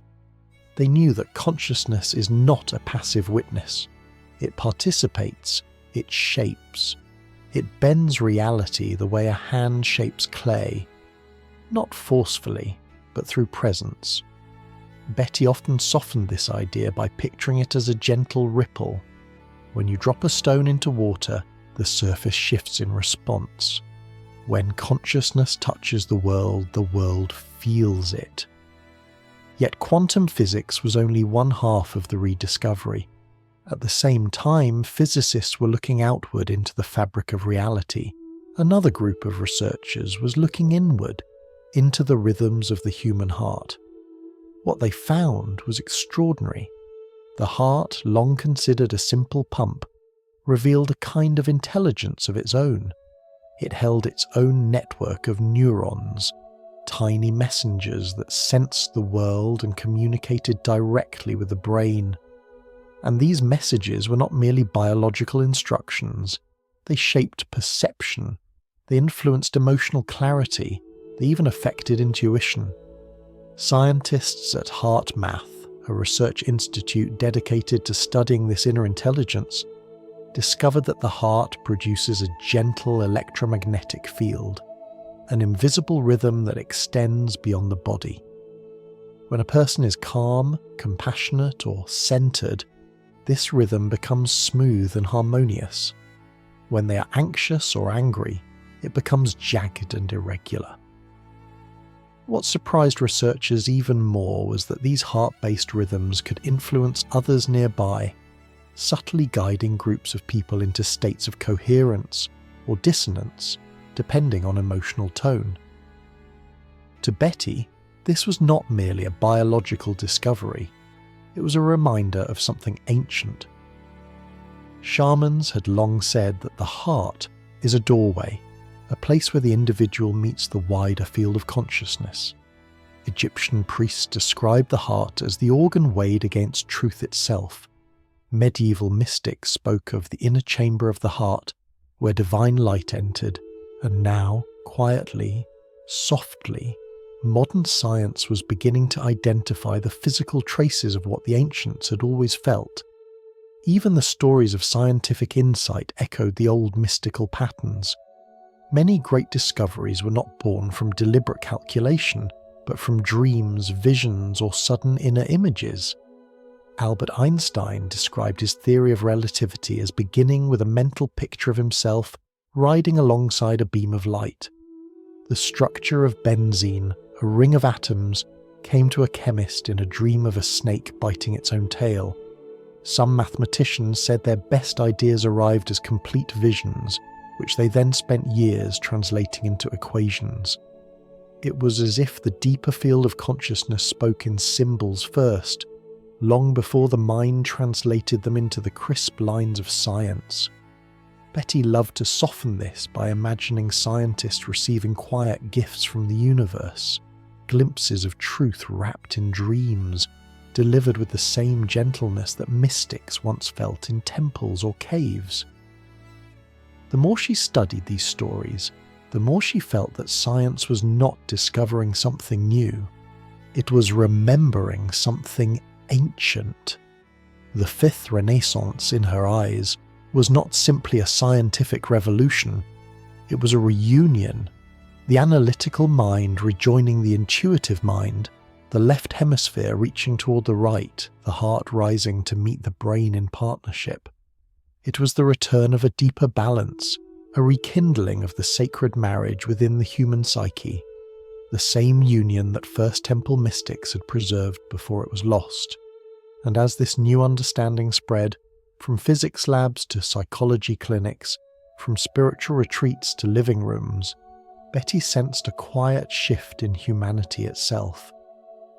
People began to speak more openly about inner experience. Scientists were no longer afraid to explore consciousness. Ordinary individuals reported moments of synchronicity, intuition, and profound connection that felt too meaningful to dismiss. The ancient light was returning, not as myth or doctrine, but as a felt reality, one that science could measure just enough to acknowledge and the heart could recognize instantly. There is a certain softness that moves through the room when someone speaks about the moments near death. Even before hearing the details, you can feel a hush settle in, like the air itself is listening. Betty often said that near-death experiences, those quiet crossings to the edge of life and back, were among the clearest clues that the modern story of insignificance was unravelling. Not because these experiences prove something in a mechanical way, but because they reveal something in a deeply human way, that consciousness is not confined to the brain, and that death may not be a wall at all, but a doorway. For a long time, stories of people returning from the brink of death were treated as private, unspeakable things. People whispered them to close friends or wrote them in journals they never showed anyone. Some feared being dismissed, others feared being ridiculed. But slowly, as the 20th century approached its middle decades, doctors, nurses and researchers began hearing these stories too frequently and too consistently to ignore.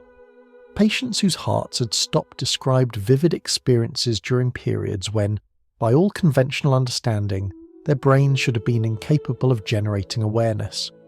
The early researchers approached the phenomenon carefully, not wanting to impose interpretations. They simply listened. And what they heard, over and over, from people of different ages, cultures, beliefs, and languages, was astonishingly similar. One of the first themes was the sensation of leaving the body, not as a blurry dream, but as a clear and peaceful separation. Some described drifting gently upward, as if lifted by a soft current, while others felt themselves standing beside their own bodies, watching medical teams work with focused urgency. Their senses, instead of growing dull, became sharper. They heard conversations happening in a distant corner of the room. They saw small details, a dropped instrument, an unexpected gesture, that they later reported accurately. Another theme was the presence of light. Not the harsh light of a lamp or a hallway, but a warm enveloping brightness that radiated a feeling of unconditional acceptance. People described this light not as an object, but as a presence. It was intelligent, comforting, and familiar, like being welcomed by something that had known them for a very long time. Some felt as though they were dissolving into this brightness, not losing themselves, but expanding into a greater sense of self, like a wave returning to the sea and remembering that it had always been ocean. And then there was the life review, a moment in which individuals saw their lives with extraordinary clarity, not as a list of achievements or mistakes, but as a tapestry of intentions, emotions, and connections. They felt the impact of their actions on others, sometimes tenderly, sometimes painfully, but always with compassion. There was no judgment, only understanding. It was as if the soul were being shown its own story from a vantage point both intimate and vast. Betty found the life review particularly moving because it echoed so many ancient teachings. Egyptian texts described the heart being weighed against truth, not a judgment of sin but a gentle balancing of intention. Tibetan traditions spoke of clarity dawning after death. Shamanic cultures taught that the soul revisits its life not for punishment, but for integration. And now, in hospital rooms around the world, people with no knowledge of these traditions were describing the same experience in their own words. Modern research on near-death experiences deepened even more with studies conducted in hospitals, where medical teams recorded the timing of cardiac arrest, oxygen loss, and brain inactivity. In several cases, patients reported detailed perceptions during intervals when their brain activity had fallen silent. Rather than presenting these findings as formulas or technical graphs, researchers often explain them gently. During moments when the brain could no longer create imagery, memory, or dreams, awareness seemed to continue anyway. It was as if the mind had stepped outside its usual boundaries and remembered its deeper nature. Many who experienced these journeys returned with profound changes. Some described a newfound sense of purpose, a quiet clarity about what truly matters. The fear of death dissolved almost entirely, replaced by a sense of continuity. Compassion grew stronger. Material ambitions softened. People spoke of wanting to live more gently, to help others, to listen more closely to their inner voice. It was as if touching the edge of life revealed something about how to live within it. One researcher said that these individuals often carried the fragrance of another world. Betty loved that phrase. It captured the delicate way near-death experiences often linger in a person's life, not as dramatic visions, but as subtle guidance, like the faint scent of a flower carried on a breeze. These experiences did not convert people to any specific religion or belief system.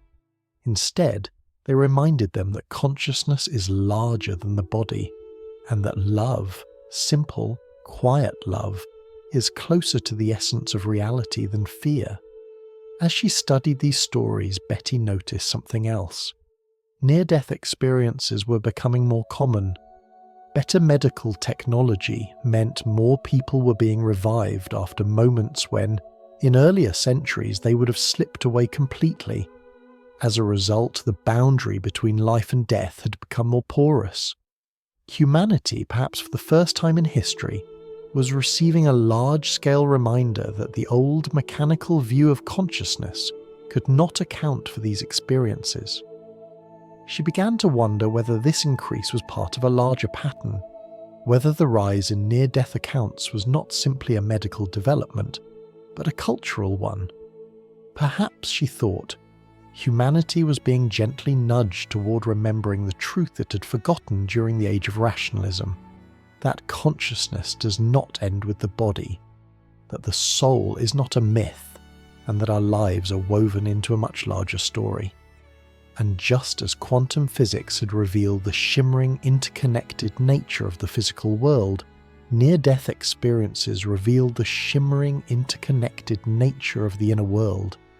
Together they suggested a universe saturated with meaning, one in which the boundaries between life and death, self and other, matter and spirit are far softer than the modern worldview once believed. These experiences did not prove anything in the rigid mechanical sense. They did something quieter and perhaps more powerful. They reminded us of hope. They reminded us that the story of consciousness is far more expansive than we were taught. And they reminded us that death is not a wall, but a threshold. There are moments when the boundary between worlds seems to thin, not through effort or intention, but through a quiet shift in the atmosphere, as though something unseen has leaned a little closer. For Betty, this thinning did not arrive during meditation or study. It arrived during heartbreak. When her son died in a sudden car accident, her life shattered in a way that no philosophy, no belief system, no intellectual training could soften. Loss of that magnitude is not an idea to be examined. It is a storm that rearranges every inner landscape. And yet, within that storm, something unexpected began to happen. in the weeks leading up to their son's death, her husband, a practical, grounded man with no interest in mysticism, had an experience that made him pause. He saw, in a sudden inner vision, their son's car twisted and still. It was not a dream in the ordinary sense. It was a picture that arrived fully formed, like a photograph slipping out from behind the curtain of reality. And in that moment he felt their son's presence beside him, calm and accepting, saying gently, "Yes, Dad, it's almost time for me to do this." He told no one at first, not even Betty. The vision unsettled him, and he wanted to dismiss it as imagination. But he could not shake the clarity of it. When the accident occurred, he remembered the vision with a kind of quiet shock. And in the days that followed, while grief was still raw and jagged, both he and Betty began to experience moments that defied the neat boundaries of the rational world. Some were subtle, a sudden warmth in the room, a sense of presence, the feeling of being watched over with tenderness. Others were vivid, arriving with a softness that felt both intimate and vast. One of the most profound moments came when Betty was alone in her room, still submerged in grief. She felt a shift in the air, a kind of gentle thickening, the way the atmosphere feels just before lightning but without the tension. A quiet disk of light appeared, hovering above her like a small moon made of breath rather than matter.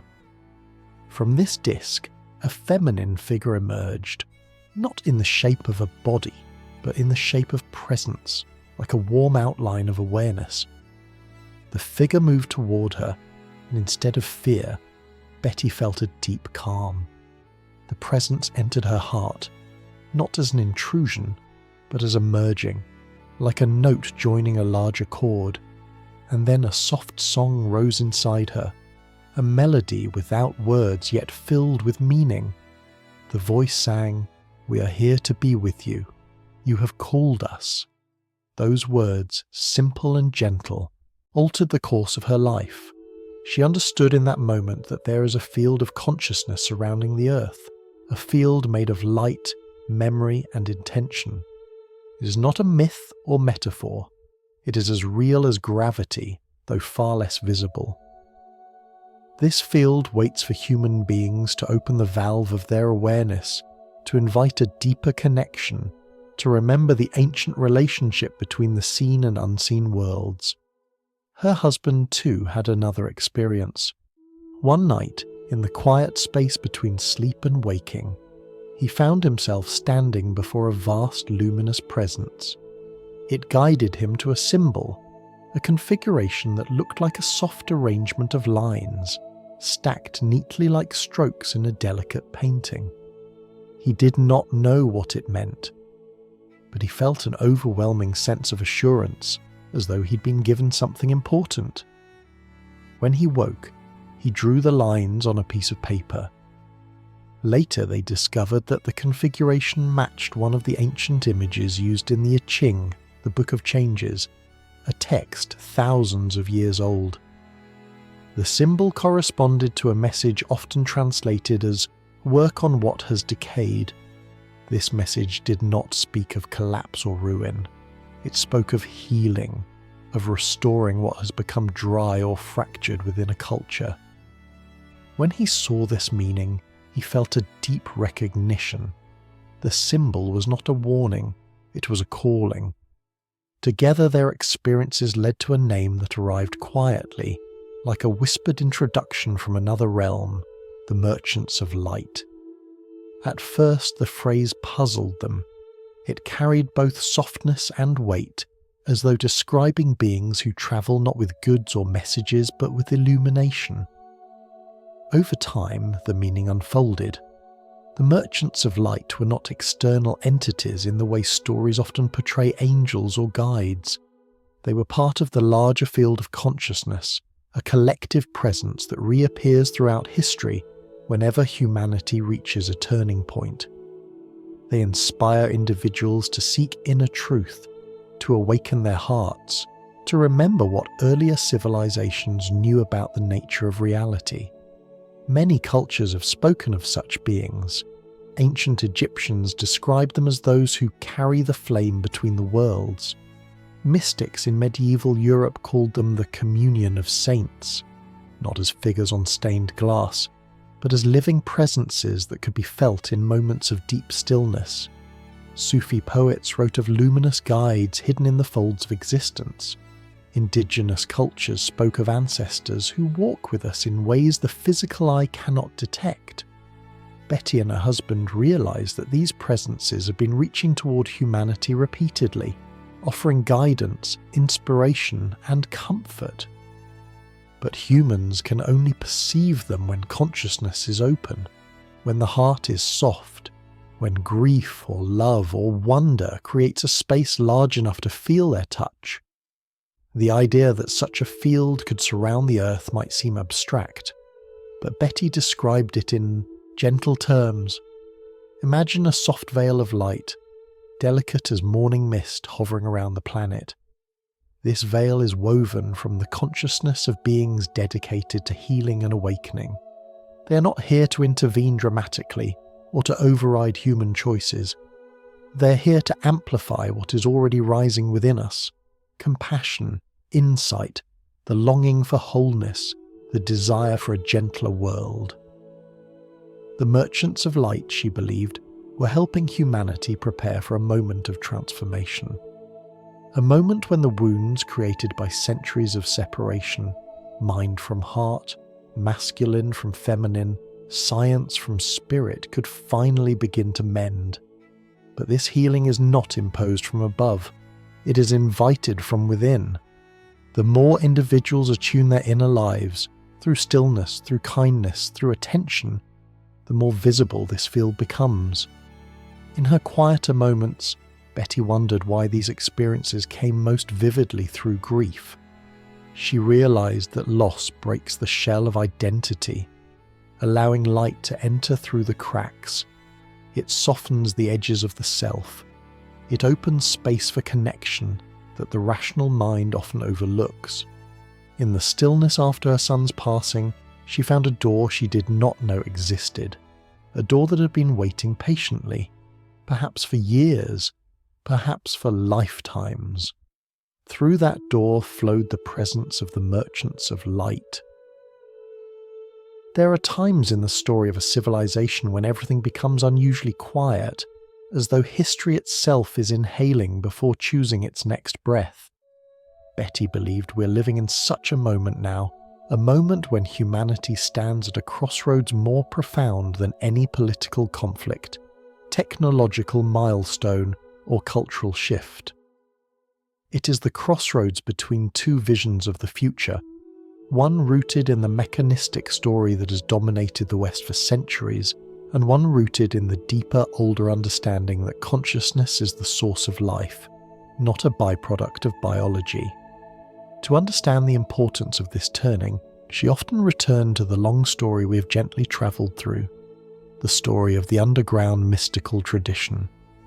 It began with ancient shamans who learned to listen to the heartbeat of the earth, continued through Egypt where temples were built as instruments of awakening, resurfaced in Greece with philosophers who bridged logic and intuition, flickered in early Judaism before being suppressed, bloomed in the medieval world through cathedrals and mystics, shone brightly in the Italian Renaissance, glowed in the hidden rooms of Prague, and whispered through the poetry and science of Goethe's era.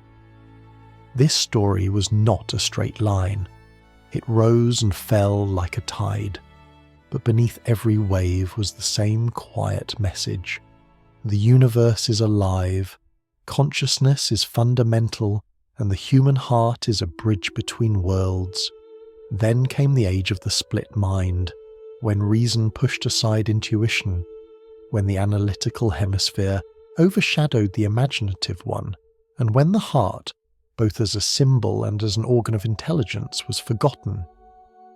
This split created astonishing technological progress, but at a cost: the loss of meaning, the dimming of inner life, and the rise of a world view that treated human beings as clever machines living on a small rock in a meaningless cosmos.